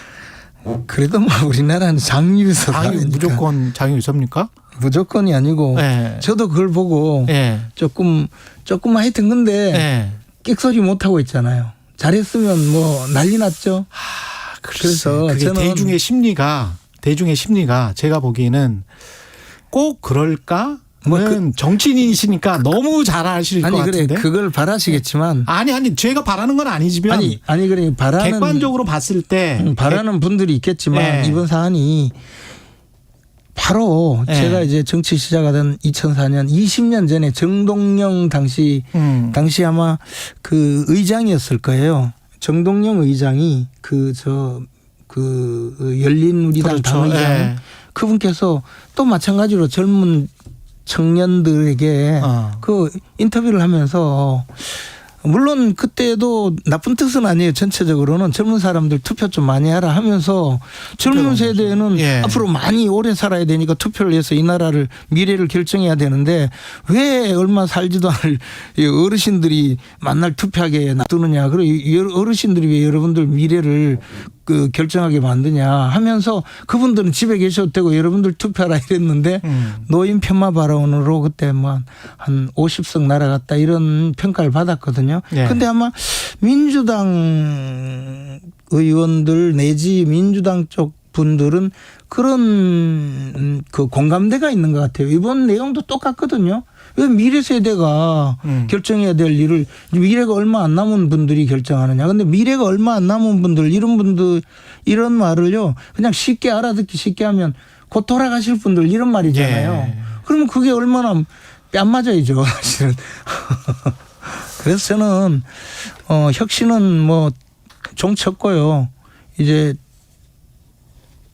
곧 이제 백현동 사건 수사도 받으시고 그다음에 이화영 부지사가 어느 정도 진술을 했는지는 몰라도 이화영 부지사의 진술의 그 어떤 저 임의성 신빙성에 대해서 많이 부인께서 또 부각을 시켜줘서 이재명 대표가 뭐 방탄국회를 열기도 어려울 거고 저는 민주당의 개혁이 이재명 대표의 교도소 행과 함께 민주당의 개혁이 쉽게 이루어져서 그 바람에 우리 당의 총선 전략에 막대한 또 타격을 빚어올 그런 변수가 생겼다. 이동관 방통위원장이 조금 힘이 되지 않을까요? 뭐 그것보다는 훨씬 지금 이쪽 사안이 크기 이동관 후보자는 방통위원장이 될까요? 아니 뭐 그분의 뭐 결격 사유가 있나요? 결격 사유가 없습니까? 아니 과거에 그 문제 보도랄지 그 이런 조치 결과랄지 뭐 이런 것들은 그 전임자가 점수 조작까지 해가면서 TV조선에 그 승인 안 해주려고 한 그런 범죄 행위를 한 분보다는 그걸 바로 잡으러 들어가는 거죠. 아니 평가 기준이 절대 기준이어야지. 과거에 그래 그 한상혁이 범죄를 저질렀다고 쳐요. 네. 이동관이 뉴스나 언론 방송 뉴스를 장악하려고 했던 것 같다라는 문건이 그렇게 많이 생산이 됐는데 거기에 관해서 나 몰라라. 말이 됩니까? 그런 문건이 진실로 밝혀졌나요? 아니 진실로 아니 문건이 나왔잖아요. 문건 나오면 청와대 문건과 국정원 문건이 나왔는데 무슨 말씀하시는 거예요? 아, 저 청와대 문건 이야기하면 갑자기 제가 그냥 온몸에 전율이 일어나요. 옛날 정무수석실 뭐 캐비넷 문건 때문에. 그리고 이동관 방통위원장이 국민의힘에 도움이 됩니까라고 했을 때 그 정도로는 안 된다라고 말씀하시는 건 실수하신 거 아닙니까? 방통위원장이 어떻게 국민의힘에 도움이 되고 민주당에 도움이 안 됩니까? 근데 저는 방통위원장은 중립적이어야 되는데. 저는 뭐 그 말 잘 모르겠는데. 방금 그렇게 말씀하셨어요. 제가요? 예. 누구한테? 저한테. 제가 그런 말씀 잘못 드렸고. 아니 그 이야기는 뭐 전혀 사실이 아니고. 아니 그거는 뭐 방통위원장은 운영 중에 나온 사실 아니에요? 저는 그분을 잘 몰라요. 그리고 어떻게 하실지도 잘 모르고. 그러나 어찌 됐든 방송은 지금보다 좀 더 중립적으로 운영되는 건 맞다는 생각이 들어요. 방송은 진실을 밝혀야죠. 김재원 국민의힘 최고위원이었습니다. 고맙습니다. 고맙습니다. 오늘 하루 이슈의 중심. 당신의 아침을 책임지는 직격 인터뷰. 여러분은 지금 KBS 1라디오 최경영의 최강 시사와 함께하고 계십니다. 네, 정의당은 더 이상 고쳐 쓸 수 없다. 정의당을 탈당한 전현직 당직자들이 꾸린 새로운 시민 참여 진보정당 추진 제안 모임 새진추가 지난달 말 출범식을 가졌는데요. 정호진 새진추 운영위원장과 말씀 나눠보겠습니다. 안녕하십니까? 네, 반갑습니다. 새진추 운영위원장 정호진입니다. 그 정의당을 지금 탈당을 하신 게 언제죠? 7월 7일입니다. 7월 7일. 아직 한 달은 되지 않았습니다. 왜 탈당하신 거예요? 정의당 한때 국민들로부터 많은 사랑과 신뢰를 받기도 했지만 21대 국회 들어서 지지와 신뢰가 많이 추락했습니다. 많은 분들의 걱정 우려가 있었고요. 그래서 작년 이맘때 그때야 헌정상사 초유의 당원 비례대표 사퇴 공고 당원 총투표도 있었고 당에 끊임없는 혁신의 요구를 많은 당원들이 했지만 제대로 이어지지 않았고요. 많은 당원들이 탈당을 했습니다. 그리고 사실 저도 이 당에 창당을 함께했던 사람이고 이번에 탈당하신 분들 중에 많은 분들이 창당 때부터 같이 하셨던 분들이세요. 많은 고심을 했는데 저는 개인적으로 지난 4월에 정의당의 유호정 장혜영 의원이 대표로 있는 정파가 진보정치 낡았다. 정의당 해체하고 신당 창당하자 이런 주장을 했습니다. 예, 그렇죠. 저는 이건 진보 정치 정의당에 대한 자기 부정이라고 생각합니다. 어쩌면 이거는 당으로서는 사실상 해당 행위에 해당되는 발언인데요. 많은 분들이 문제 제기했습니다만 지도부가 어떠한 조치도 취하지 않았습니다. 이제 자정 능력마저 상실했다 이렇게 판단을 했습니다. 그러면 정의당이 지지율이 떨어진 원인이 기존의 국회의원들한테 있는 겁니까? 원내에 계신 분들 때문에? 저는 여러 가지 원인이 있다고 봅니다. 예. 복합적으로 있지만 사실 21대 국회 들어서 정의당을 대표하는 국회의원들에 대한 실망이 대단히 높았다고 봅니다. 그러니까 정의당은 큰 정당이 아닙니다. 6명의 국회의원이거든요. 많은 국민들이 그렇기 때문에 6명 국회의원들의 일거수일투족 의정 활동을 보고 정의당의 정체성, 상징, 이미지 모든 것들을 투영합니다. 그런 측면에 있어서 비례대표 국회의원들의 활동이 국민들한테 신뢰받는 활동이었냐 많은 분들이 의구심을 제기했고 그래서 이제 작년에 비례대표 사퇴 공고 당원 총투표가 있었던 것이었죠. 당시에는 이게 발의조차 안 될 거라고 생각을 했습니다. 그런데 발의가 됐고요. 사실은 부결은 됐지만 40%라는 적지 않은 당원들이 찬성표를 던졌습니다. 근데 이 과정에서 사실 대단히 좀 실망스러웠던 부분들은 비례대표 국회의원들이 투명하게 자신들의 생각과 입장을 밝히면서 당의 이 방향을 논의를 주도했어야 되는데 사실 당의 큰 정파 뒤에 숨어서 사실상 배후 조종하는 모습을 보였습니다. 입장을 밝혀라라고 수없이 얘기했는데 한 달 반 지나서 입장이 고작 달랑 나왔고요. 이런 정도의 움직임이 있었다면 부결이 됐더라도 당의 혁신과 변화를 위해서 노력하는 모습을 보여줬어야 되는데 그런 모습은 끝내 없었습니다. 그럼 고쳤을 수 없다, 정의당은? 네, 고쳤을 수 없고요. 앞서도 말씀드렸지만 당내에는 지금 진보 정치를 부정하는 세력 또 심지어 중도와 손잡아야 된다고 주장하는 분들도 계십니다. 예. 과연 그러면 정의당의 앞에 진로가 어떻게 되는 것인지 과연 진보 정치를 제대로 할 수 있는지 어렵다고 판단합니다. 그러면 정의당은 뭘 어떻게 바꿔야 되나요? 바꾸려고 많은 노력이 있었음에도 불구하고 예. 바꿔지지 않았기 때문에 이제 정의당을 좀 대체하는 제1진보정당, 대표진보정당 저희가 한번 만들어 보겠나라고 해서 새 진출을 띄운 것입니다. 사람이 많이 모이고 있습니까? 네. 지금 많은 분들이 생각보다도 큰 호응을 해주고 계시고요. 예.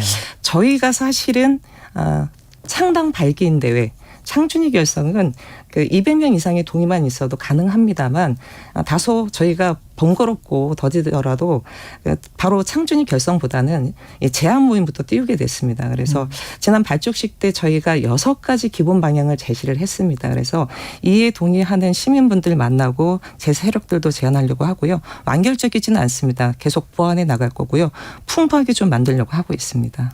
어떤 가치를 지향을 하시는 거예요? 당연히 진보에 대한 가치를, 진보 정치에 대한 가치를 지향하고 있습니다. 좀 짧게 좀 말씀드리면 저희는 진보에 대한 가치 회복, 가치를 복원하고 확장시켜야 된다라고 보고 있고요. 복지국가 그 이상으로 과감한 국가사회 비전을 제시해야 된다. 그리고 무엇보다도 국민 삶을 우선하는 현실주의 정치를 해야 된다. 현실주의 정치를. 네, 현실주의 정치를 해야 된다고 보고 있고요. 예. 그리고 아울러서 이제 시민 참여 정치를 복원하는 것, 정치 개혁, 보통 청년 정치 이런 것들을 주장하고 있습니다. 구체적인 정책이나 뭐 이런 것들이 아직 나오지는 않았겠죠. 네, 세부적인 부분들이 이제 다듬어 나가는 과정에 있고요. 근데 정의당이 진보 정치를 제대로 못해서 정의당을 새로 재창당해야 된다 이렇게 지금 주장을 하시는 거잖아요. 정의당에서는 그렇게 하고 있는 것이죠. 예. 네. 아니면 그러니까 새로운 신당을 이제 창당해야 된다 이렇게 말씀하시는 것이고, 그러니까 정의당의 재창당이든 새로운 정당의 출현이든 간에 어떤 진보 정당의 출현이든 간에 놓치고 있다라고 봐야 될까요? 아니면은 그냥 일단 눈 감고 있는 현실 같은 게 국민 유권자 자체가 중도 우파 내지 보수로 좀 쏠리고 있다. 그래서 과거처럼 80년대 90년대처럼 탄탄한 진보 정당 지지층이 소멸됐다. 유권자층 자체가 소멸됐다. 그런 생각을 가지신 분들도 있을 것 같은데요. 그런 생각 갖고 계신 분들도 분명 있겠지만 사실 저는 그렇게까지 바라보고 있지 않습니다. 그래요? 예. 사실 정의당이 20대 국회 때 보면 명실상부한 제3당이었습니다. 예. 정당 지지율은 3등이었을지언정 호감도만큼은 1등인 정당이었어요. 그 불과 몇 년 사이입니다. 이 불과 몇 년 사이에 정의당의 지지와 신뢰도 추락했고 정의당에 계신 분들조차도 진보 정치 낡았다 끝났다 이렇게 규정해버리는 거는 제가 보기에는 외부적인 요소보다는 내적인 요소가 가장 더 큰 문제가 아니었는가라고 저는 보는 것이죠. 내적인 요소라는 게 구체적으로 조금만 좀 더 설명을 해 주세요. 아젠다 세팅을 잘못한 거예요? 아니면 어떤 분기점, 흔히 말하는 조국 사태 이것 때문에 저는 뭐 예. 조국 사태 이런 것보다는 예. 정의당이 자존감 없는 정치를 했기 때문이라고 저는 자존감 없는 정치를 예. 했기 때문이다. 저는 그것이 민주당 이중대론이라고 생각하는데요. 예. 민주당 이중대를 벗냐 안 벗냐를 정의당의 정체성 내지는 정의당의 역할로 규정을 했어요. 예. 그렇게 돼버리면 사실 자존감 낮은 정치를 할 수밖에 없게 되는 것이고 민주당 이중대를 벗냐 안 벗냐 이게 정의당의 정체성일 수는 없지 않습니까? 예. 그러면서 정의당이 가야 할 길을 제대로 안 걷고 정의당이 왜 민주당 이중대 노릇하냐 그러면 고개를 오른쪽으로 돌리고 또 국민의힘 이중대냐면 왼쪽으로 돌리고 오락가락하는 모습을 보면서 정의당을 지지했던 분들 심지어 당원들이 실망하고 떠났다라고 봅니다. 예. 저는 정치적 스탠스를 제대로 취하지 못했다. 이런 문제가 지금의 작금의 정의당에 대한 실망을 만들었던 요소 중에 하나라고 생각합니다. 그러면 정의당과 새진추는 어떻게 이제 다를까요? 그 앞서 말씀드렸던 기본적인 저희의 방향도 있고요. 저희는 유연하고 열린 정치를 하려고 합니다. 폐쇄적이거나 고립적인 정치를 하려고 하지 않고요. 독자 노선만을 주장하는 원리주의를 배경할 것입니다. 예. 그러면 지금 저 천호선 이미 탈당을 했었죠. 네, 작년에 탈당하셨죠. 작년에 탈당했었는데 천호선 노무현 재단 이사 등과 함께 지금 하는. 네, 같이 하고 있고요. 예. 대단히 감사하게도 천호선 전 대표님이 공당의 대표였는데요. 예. 현재 무급 반상근 사무국장을 맡고 계십니다. 그렇군요. 이게 어떤 연합하는 것들 김종대 전 의원이랄지 대한신당 모임이 있는 것 같은데 예, 최근에 그쪽이랑도 연합 가능합니까? 그렇게는 좀 지금 보고 있지 않고요. 예. 정의당 내 또 다른 당의 진로를 말씀하시는 의견 그룹인 것 같은데요. 예. 좀 걱정스러운 게 좀 많습니다. 사실 그 박원석 전 의원이 좀 주도하는 걸로 알고 있는데요. 지금 최대 연합 을 주장을 하고 있어요. 근데 사실 연대 연합이라는 것도 가치와 노선에 최소한의 공통 분모가 있어야 된다고 봅니다. 예. 같은 현안이라도 예를 들어 기후위기와 관련돼서 이 윤석열 정부는 원전을 많이 짓자 하는데 또 다른 쪽에서는 원전 없애야 된다라고 주장하는 것처럼 가치와 노선에 따라서 현안이라도 다른 진단과 해법을 내거든요. 근데 지금 말씀하시는 부분에 있어서는 어떤 가치와 노선에 대한 기준이 없습니다. 그냥 최대 연합하자 이렇게 주장하는데 이렇게 되면 나중에 가치와 노선이 충돌하는 일이 발생할 거는 불가피하게 보이고요. 예. 결국 짜집기 정당이 된다. 이합 집산이 된다. 그렇게 보여집니다. 그래서 사실 좀 우려되는 지점이 많습니다. 아까 장혜영 의원 등이 중도와 연합하려고 한다 이렇게 비판을 하셨는데 그 중도라는 게 금태섭 전 의원을 말하는 건가요? 사실 정의당의 금태섭 의원과 손잡아야 된다고 주장하시는 분들이 왕왕 있고요. 네. 저 방금 말씀드렸던 대한신당 같은 경우 문제 해결형 대한신당이라는 표현을 쓰는데 문제 해결형 정당은 금태섭 전 의원이 계속 주장하고 있는 게 아닌가요? 그래서 이게 뭐가 다른지 같이 하고자 하는 것인지 저도 참 궁금합니다. 내년 총선에서의 목표는 어떻게 될까요? 저희 목표는 예. 당연히 원내 진출입니다. 원내 진출이다? 예. 지금 국민의힘과 민주당이 싫지만 제3지대도 모르겠다. 유권자들 그런 생각인 것 같은데 제3지대를 원하는 나는 중도다라고 하는 사람들은 계속 넓어지고 있는 것 같고 하지만 딱히 찍을 정도가 없는 것 같고 그런 상황입니까? 어떻게 보세요? 그 중도층이 늘어나는 건 여론조사 지표에서 분명히 나오는 사실인 것 같은데요. 그런데 중도라는 어떤 특별한 정치 성향이 있는 것 같지는 않습니다. 중도층이라고 하시는 분들도 한때는 투표장에 가서 최선이든 차선이든 특정 정당을 지지했을 텐데 그 정당에 실망해서 사실 정치적 냉소층으로 된 것이라고 저는 보이거든요. 그렇기 때문에 중도층이 바로 제3지대다. 이렇게 규정하는 것은 과도한 부분이라고 보고요. 무엇보다 지금 대한민국 정치에 제대로 된 진보, 제대로 된 보수가 없기 때문에 이런 문제가 벌어지는 거라고 생각합니다. 향후 계획 짧게 말씀해 주십시오. 네. 지금 창당 발기인 모집하고 있습니다. 9월에 창당 발기인데 창준이 띄우게 될 거고요. 아마 당명 등도 그때 결정되지 않을까 싶고 연내 창당 목표로 하고 있습니다. 그래서 새로운 시민 참여 진보정당을 바라는 시민 여러분들이 많이 좀 성원해 주시고 함께해 주셨으면 감사드리겠습니다. 예, 지금까지 정호진 새진추 운영위원장이었습니다. 고맙습니다. 감사합니다.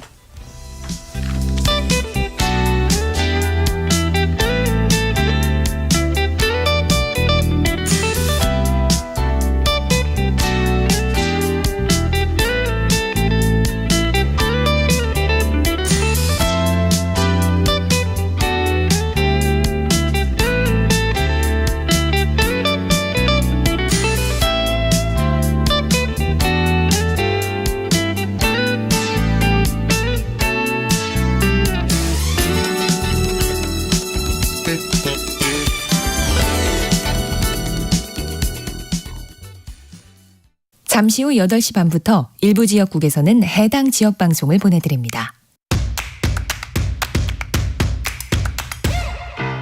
가자 배종찬입니다. KBS로 오는 길이 너무 행복해서 다 잊어버렸다. 시사본부가 역시 전통이죠. KBS의 역사라고 봐야 돼. 가장 공정한 방송이다. 고정해야 되지 않을까요? 고정해줘요. 배종찬의 시사본부 평일 낮 12시 20분 매일 고정입니다. 일라디오도 고정. 화이팅. 진행은 서툴지만 내용은 알찹니다. 진실의 편에서, 정의의 편에서, 약자의 편에서 뉴스를 전합니다. 주진우 라이브와 함께 더 많이 더 오래 웃었으면 좋겠습니다. 매일 오후 5시 5분 KBS 1라디오 주진우 라이브. 지금 시각은 8시 30분입니다. KBS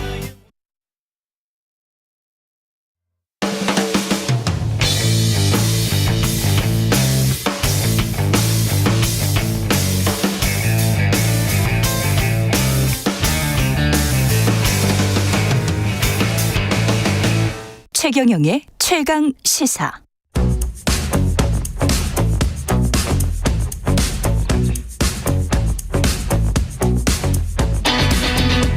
심리로 들여다보는 세상 이야기. 뉴스는 십니다. 네, 정치, 경제, 사회 등 우리 사회의 다양한 이슈를 심리학적 관점에서 풀어보는 시간입니다. 최경영의 최강시사 뉴스는 십니다.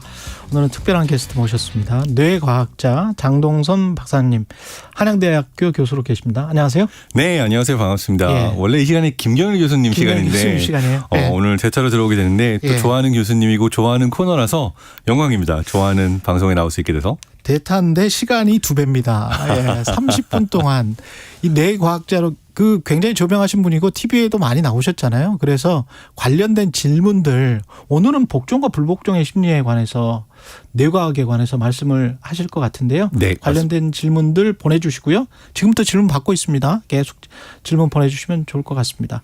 복종과 불복종의 뇌과학은 이게 인간 뇌가 복종하는 뇌가 있고 불복종하는 뇌가 있다는 겁니까? 네, 제가 사실 관심을 가지는 뇌과학 영역은 예. 사회인지 뇌과학이라고 그래서 사회적으로 사람이 사람을 바라볼 때 뇌 안에서 어떤 일들이 일어나는가 이 분야에 관심이 많아요. 근데 가장 최근에 진짜 예. 몇 년 안 됐습니다. 아주 젊은 연구자들이 어떤 연구를 하기 시작했냐면 우리가 잘 알고 있는 옛날 실험 있죠. 누군가한테 이유 없이 전기 쇼크를 줘라. 그런데 그걸 시키면 정말 해요. 옆에선 비명을 지는 사람이 있는데 이게 이제 50년대, 60년대 유명했던 스탠포드 예. 복종 실험들인데 이러한 것들을 반복하면서 누군가한테 부조리한 상황에서 부조리한 일을, 고통을 가하는 일을 시킬 때 그것을 그냥 따라서 하는 사람의 뇌 안에서는 어떤 일이 일어나는가 이런 걸 연구하는 그 분야가 새로 생겼습니다. 아, 그래요? 그래서 저도 굉장히 흥미롭게 이걸 접하면서 진짜 궁금하거든요. 이게 절대로 이래서는 안 되는데 우리 요즘 제가 특정 이슈로 말하지는 않겠습니다만 저 사람은 정말 뇌가 이해가지 않는다는 케이스가 많아서 아주 쉽게 군대다. 그렇죠. 특히 군대, 군대. 넷플릭스 드라마 같은 거 갖고 봅시다. DP. 그렇죠. 시즌 1, 시즌 2. 보면 저는 두 개의 그 대사가 기억에 남습니다. 하나는 뭐라도 해야지. 뭐라도 해야지. 네, 이 상황에서 정말 부조리하게 누군가가 가혹행위를 가하는데 네. 왜 그거를 사람들이 하고 그걸 하는 사람이 뇌는 대체 어떻게 생겼을까? 이런 질문이 한편에 있고 네. 또 다른 하나는 전 마지막 그 키 장면인데 대체 나한테 왜 그랬어? 이러면서 이제 따져가면서 그 선임한테 네. 거의 뭐 죽음의 공포를 느끼고 있는 선임한테 나한테 왜 그렇게 가혹행위를 했는데라고 했을 때 선임이 하는 말이 어이가 없죠. 그래도 되는 줄 알았어. 그냥 그래도 되는 줄 알았어. 되는 줄 알았어. 네. 군대에서는 그렇게 생각을 하게 되잖아요. 그 그렇죠. 3년 동안. 그래서 뭐라도 해야지와 그래도 되는 줄 알았어의 뇌는 그러면 아주 고전적인 질문부터 원래 타고난 겁니까? 아니면은 뭐가 작용을 하는 겁니까? 네, 절대로 타고난 건 아니고요. 타고난 건 아닌데 네. 일단 불복종 실험부터 좀 설명을 하면 네. 사람들한테 실험자가 전기 쇼크를 줘라라고 이제 얘기를 하고 네. 이 사람은 스캐너에 누워서 버튼을 갖고 있습니다. 네. 전기 쇼크를 주거나 주지 않거나 네. 전기 쇼크를 주게 되면은 옆에 있는 다른 사람이 실제로 전기 쇼크를 받게 되고 그 받게 된 아픔을 비디오로 보거나 소리로도 듣습니다. 이게 이 상황에서 근데 내가 할 수 있는 게 저 안 할래요. 전기 쇼크를 내가 왜 줘야 됩니까? 그렇지. 라고 내가 반항을 그러니까 불복종을 할 수가 있어요.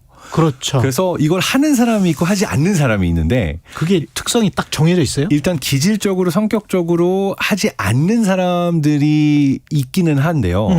사실은 이 사람들은 타고났다라기보다는 내가 가지고 있는 자기주도성이 높다고 믿거나 아니면 책임감이 아주 강하거나 아니면 아픔을 당한 사람과 공감 능력이 높은 사람 이 세 경우에는 불복종을 하는 그 퍼센티지가 예. 더 높았다라고 하는 부분이 있어요. 자기주도성, 책임감, 공감 능력이 높은 사람들. 네.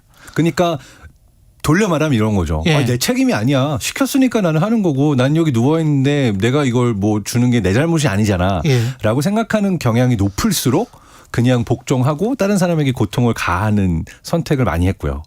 그러면 수동적이고 책임감 없고 공감 능력이 없는 사람들이 다수입니까? 아니면 전자에 좀 착한 사마리아인 같은 사람들이 다수입니까? 이게 네. 누가 다수다 소수다 말하기가 어려운 게 사실은 상황과 맥락에 따라서 매번 달라져요. 아 그렇습니까? 그러니까 실험을 6번에 네. 걸쳐서 하는데 이 한 연구에서는 네. 사람들한테 돈을 주기도 하고 되게 강력하게 당신이 시키는 걸 안 하면은 다시는 이 실험에 참가할 수 없고 돈도 벌 수 없고 당신에게 이제 네거티브가 간다라는 얘기들도 하고 그래서 이게 상황을 조금씩 변화시키면서 불복종을 하는 이 그 확률이 더 높아지나 낮아지나 이런 것들을 보기도 해요. 그렇군요. 그래서 정리하자면 모든 사람이 타고나면서부터 복종한 사람이 있고 불복종한 사람이 따로 있는 건 아니고요. 예. 상황과 맥락에 따라서 변한다.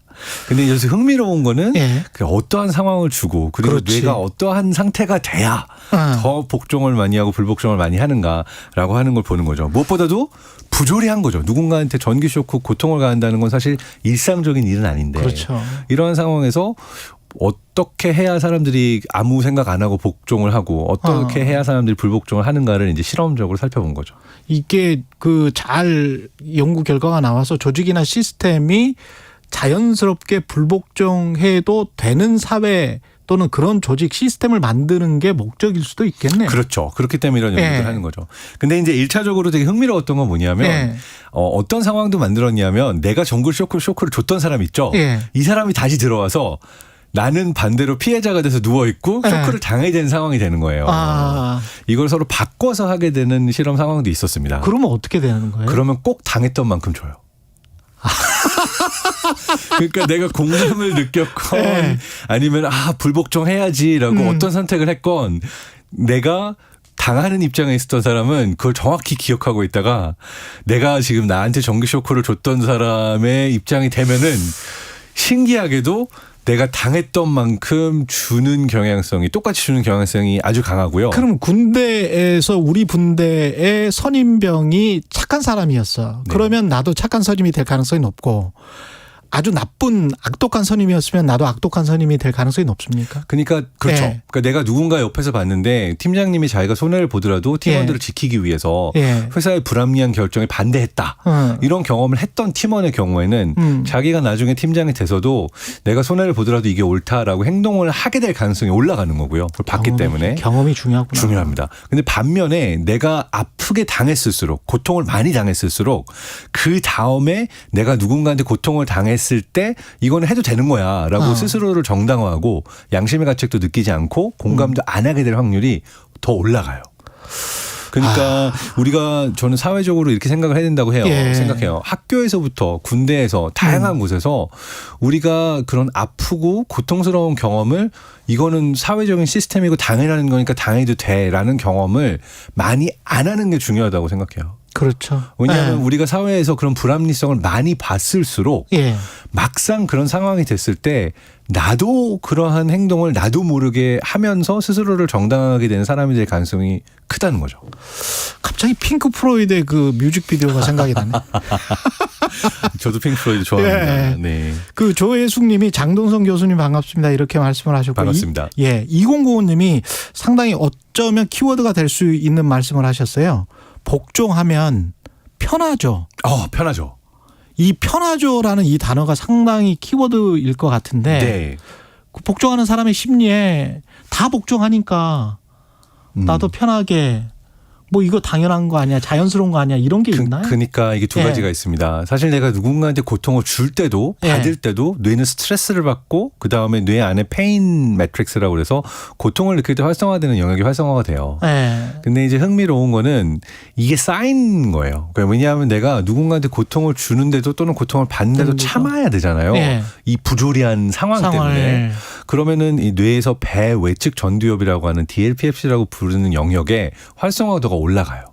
왜냐하면 내가 하기 싫고 괴롭고 그리고 해서는 안 된다고 생각하는 행위를 해야 되니까 이게 계속해서 참아야 되는데 내 스스로를 자기 조절을 하고 이렇게 꾹꾹 누르고 이거를 제어하는 뇌 영역이 계속해가지고 활성화가 돼야 되는 거죠. 살려고 일부러 무시하는 거군요. 근데 흥미로운 거는 이 영역의 활성화가 계속 올라가고 그러니까 많이 참고 쌓아뒀던 사람일수록 나중에 이게 그러니까 안 좋게 내가 나중에 그 누군가에게 고통을 주는 행위를 더 크게 할 가능성이 올라가요. 그러니까 체제 수능자일수록 체제 수능자가 계속 상위 직급자가 됐어요.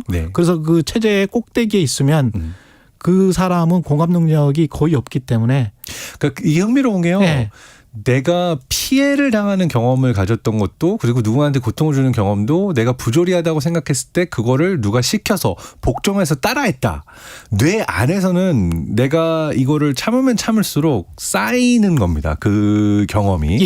근데 문제는 오래 쌓으면 아주 부조리하게 내가 누군가한테 고통을 가하거나 공격성이 올라가거나 아니면 누군가를 괴롭히면서 즐거움을 얻게 될 가능성도 올라가는 거예요.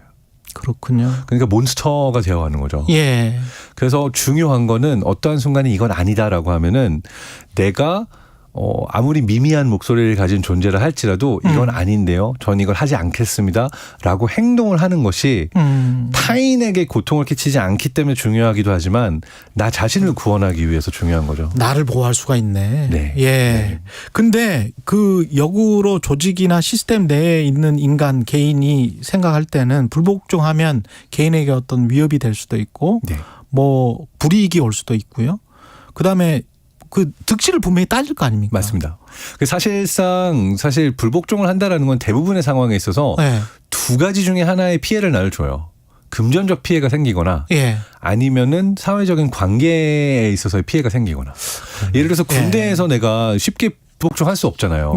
내가 맞는 입장이 되거나 내가 선임들에게 괴롭힘을 당한 입장이 될 수도 있고 그러니까 사회적인 관계에 있어서 내가 어떻게 보면은 같이 그런 부조리함을 당하는 입장으로 갈 가능성이 높으니까 굉장히 큰 손해인 거고 그게 아니고 실제로 직장에서 예를 들어서 상관이 있고 팀장이 시키는 거 했는데 부조리하다. 해야만 한다. 내가 계속해서 불복종을 한다면 난 아무래도 미움을 받고 성과가 올라가지 않으니까 이러한 것들이 금전적으로도 나중에 나의 어떤 성과나 보너스가 피해로 돌아올 수밖에 없다는 상황이 사회에서는 대부분 존재하죠.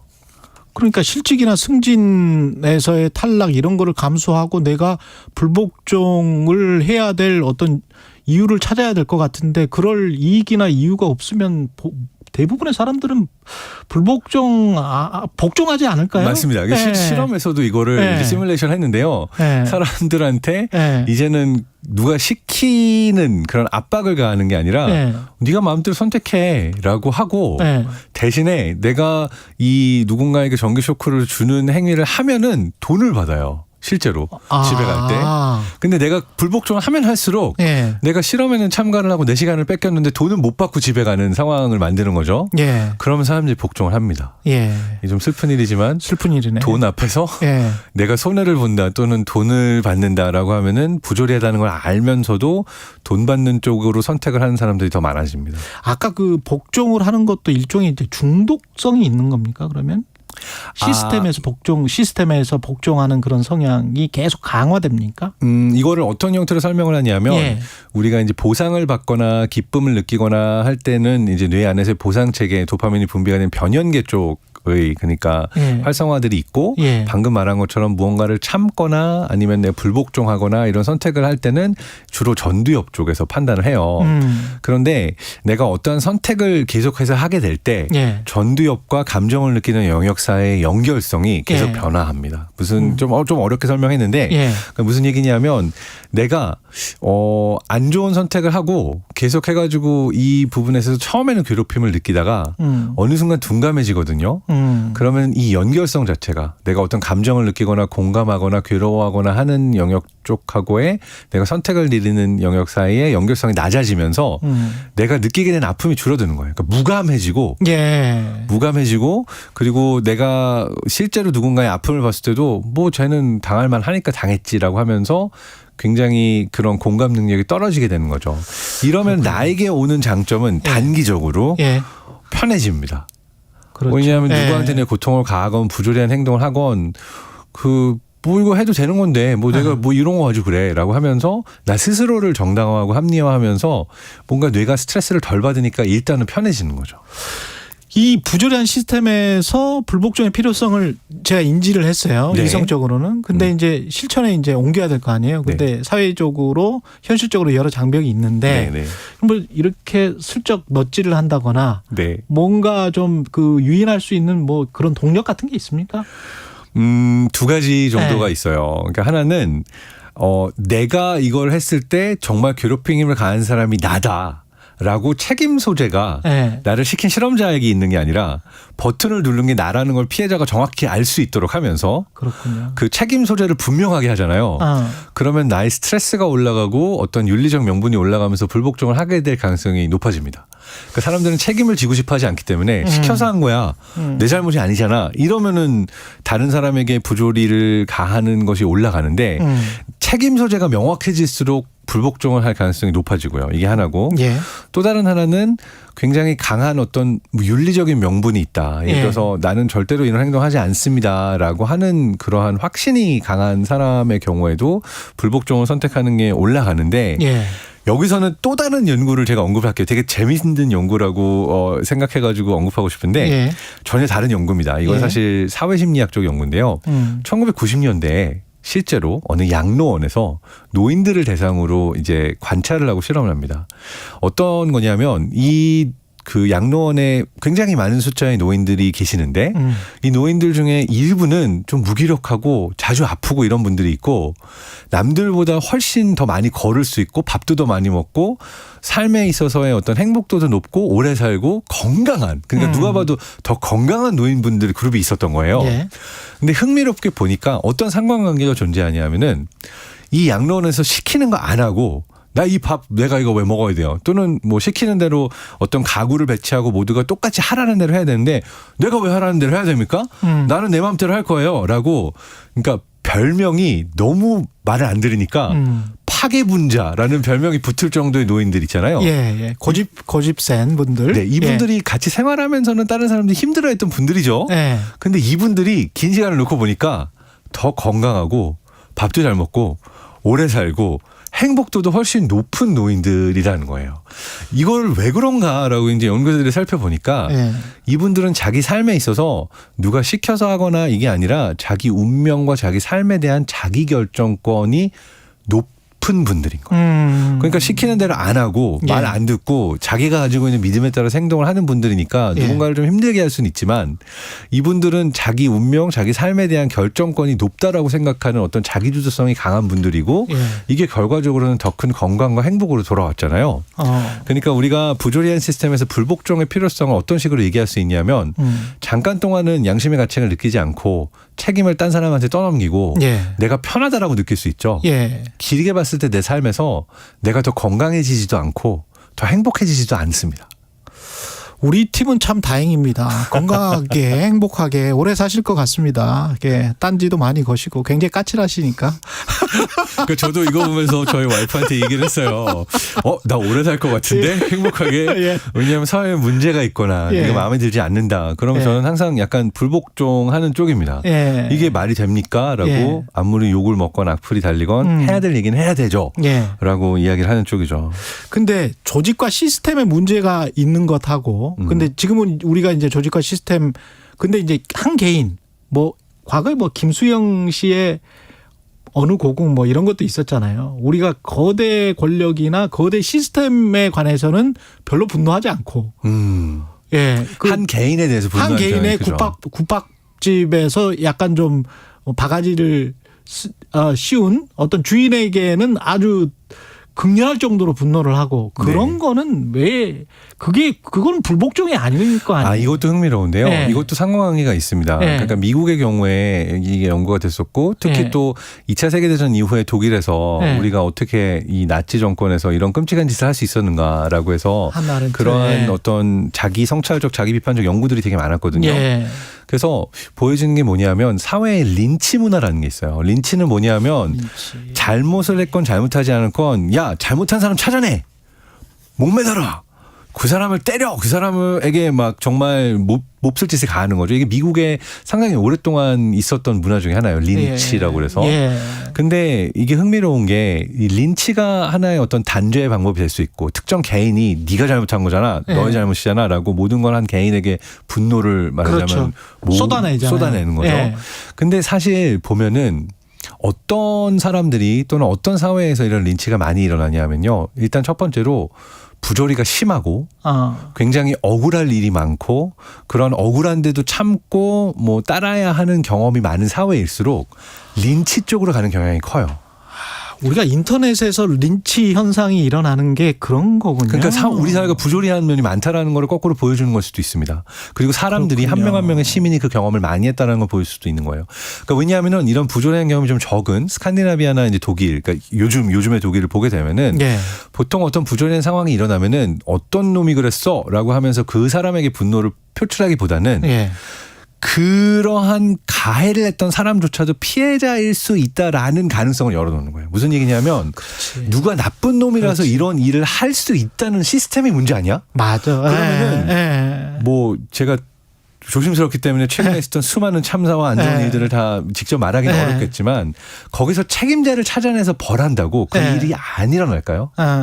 그 책임자가 나쁜 사람이라고 할지언정 그 사람조차도 그런 나쁜 일을 할 수가 없는 시스템으로 우리가 바꿔야 되는 거죠. 그러니까 결과적으로 정상적인 반응은 나쁜 놈 찾아내서 그 놈에게 린치를 가하는 게 우리에게 쾌감을 주지만 그러니까 우리가 뭔가 시원해지고 뭔가 이 분노가 표출이 됨으로 인해서 우리는 시원한 느낌을 받지만 이게 문제의 좋은 해결책은 아니죠. 그러네요. 나쁜 놈이 나오더라도 어떠한 부조리한 일이 있더라도 그런 일이 일어날 수 있지 않도록 시스템을 바꾸는 게 사실은 시민들이 주장해야 되는 바인데 이 부분에 있어서 흥미로운 거는 많이 참았던 사람일수록 그리고 시키니까 했어. 나도 군대 다니면서 어쩔 수 없이 그랬어.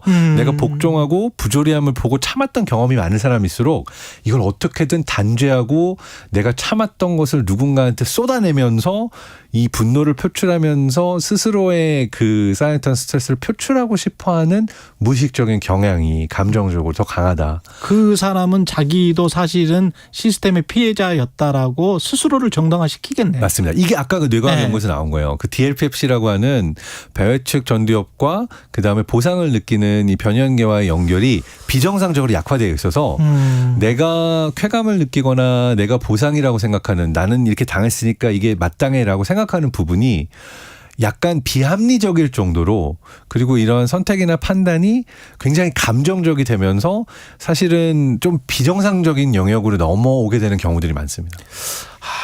다 설명이 되는데 극단적 성향의 어떤 유튜버들도 이걸로 거의 다 설명이 되네요. 그리고 저는 사회 현상을 보면서 그러니까 피해자와 피해자들끼리 분노하고 복수하는 거를 많이 보거든요. 그러니까 제가 볼 때는 이건 사회 시스템의 문제고 뭐 죄송합니다. 정치인들이나 이게 또 바꿔 써야 되는 분들이 바꾸지 않아서 생기는데 결과적으로 싸우는 건 딴 사람들끼리 싸우고 있는 거예요.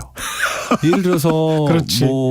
그렇죠. 그러니까 예를 들어서 뭐 최근에 너무 민감한 사태들이지만 선생님들과 그렇죠. 학부모들과 아이들의 많은 케이스들을 봤을 때 저는 많은 경우에 이쪽도 피해자 저쪽도 피해자라고 볼 수 있는 케이스들이 좀 존재하는 것 같아요. 그렇죠. 아픔을 둘 다 겪었던 쪽들입니다. 그렇죠. 근데 그 아픔을 겪었기 때문에 나는 지금 분노할 수밖에 없는데 그 분노의 대상이 사실은 서로가 돼서는 안 되는 경우들이 있는 것 같아요. 그렇죠. 이거를 만들었던 시스템과 이러한 피해를 볼 수밖에 없고 나를 참을 수밖에 없게 만들었던 그 해당된 부분에 대해 분노를 표출해야 되는데 이게 약간 꼬여서 서로에게 더 많은 아픔을 주면서 상처를 입히는 현상들을 사회 곳곳에서 보거든요. 언론도 한 개인의 일개 개인에 관해서 자꾸 어떤 분노를 조장하는 것 그거는 바람직하지 않아요. 바람직하지 않습니다. 이거는 거꾸로 보면 우리가 많이 아팠던 사람들이고 많이 참았던 사람들이고 그러면서 뇌가 되게 많은 스트레스와 아픔을 겪었던 그러한 경험이 있다는 걸 거꾸로 보여주는 거라고 할 수가 있고요. 흥미로운 게 이 소셜 페인, 내가 왕따를 당했던 경험이 있거나 부조리한 학대 차별을 당했던 경험이 많을수록 공격성과 분노 표출이 어느 순간 정상의 범위를 넘어서서 누구를 단죄하자, 누구한테 복수하자라고 하는 형태로 어떤 대상에게 강한 공격성으로 표출될 가능성이 높다라는 것도 여러 연구들을 통해서 쌓여져 있습니다. 문펠리스님의 질문인데 만약에 그렇게 분노 많은 사람들이 많으면 그 사람들은 우리가 어떻게 대처를 해야 되는지 어떤 팁 같은 게 있을까요? 질문입니다. 그냥 청취자 질문. 뭐냐면요. 내가 이 분노가 커지기 전에 표출할 수 있는 방법을 찾아야 돼요. 그러니까 어떠한 형태로도 나의 분노를 표현하고 그다음에 아까 말했던 불복종처럼 내가 이건 아니에요라고 말이라도 할 수가 있어야 되는 부분들이 많고 내가 말도 못하고 꾹꾹 누르는 것만큼 나의 뇌에 있어서 또는 사회적으로도 나에게 그 해로운 건 없다. 이게 결국 내 몸과 마음의 병이 되거나 아니면은 더 큰 어떠한 사회적인 공격성으로 표출이 될 수가 있기 때문에 참지 않는 게 중요하고요. 그리고 너무 커진 다음에 그러니까 뭐 DP라는 드라마에서도 그렇지만 진짜 오래 참다가 터지면 너무 크게 터지기 때문에 내가 부조리하다 이거는 정말 화날 만하다 이거 윤리적으로 옳지 않다라고 하면 목소리를 내는 게 되게 중요하고요. 그다음 두 번째는 자기주도성과 내가 바꿀 수 있다는 믿음이 중요합니다. 그러니까 예를 들어서 나는 내가 뭘 하겠어라고 믿는 사람의 경우에는 참을 가능성이 높고요. 뭐라도 해야지. 나 하나라도 이게 아무리 작더라도 나는 이게 아니라고 말을 하겠어. 난 행동을 하겠어라고 할 때 다시 말한 것처럼 내가 너무 작은 존재로서 시스템 전체를 바꿀 수가 없지만 이 많은 목소리들이 모이게 되면 시스템을 바꿀 수 있는 힘이 생기고 가장 최소의 단위에 있어서는 적어도 내 뇌를 바꿀 수 있는 거예요. 내 뇌가 더 큰 공격성을 느끼거나 더 아프거나 아니면은 더 큰 괴로움을 느끼지 않도록 내가 작은 행동을 하나 하는 게 나 스스로의 뇌를 바꾸는 최소한의 효과는 있다. 불교와 기독교를 다 모아놓은 것 같습니다. 남 바꾸려고 하지 말고 남 바꾸는 거는 너무 어려우니까 나부터 바뀌면 그 사람도 아마 또 비슷한 경로를 통해서 바뀌어지지 않을까 그런 생각도 우리 모두가 바꿀 수 있다는 믿음이 굉장히 뇌과학적으로 봤을 때 중요한 믿음이다라고 오늘 정말 싶습니다. 유익하고 좋았습니다. 뉴스는 쉽니다. 뇌과학자 장동선 박사였습니다. 고맙습니다. 감사합니다. 그리고 잠시 후 오전 11시 5분부터 KBS 기후재난 특집 다큐멘터리 1.5도 넘어가 방송되는데요. 극단적인 폭염폭우를 경험하면서 기후위기 먼 미래의 문제, 지금 당장의 문제죠. 기후위기의 원인과 책임에 관해서 따져보는 다큐멘터리입니다. 많은 청취 부탁드리고요. 8월 4일 금요일 예, 주말입니다. 신납니다. 예, KBS 1라디오 최경영의 최강시사였습니다. 고맙습니다.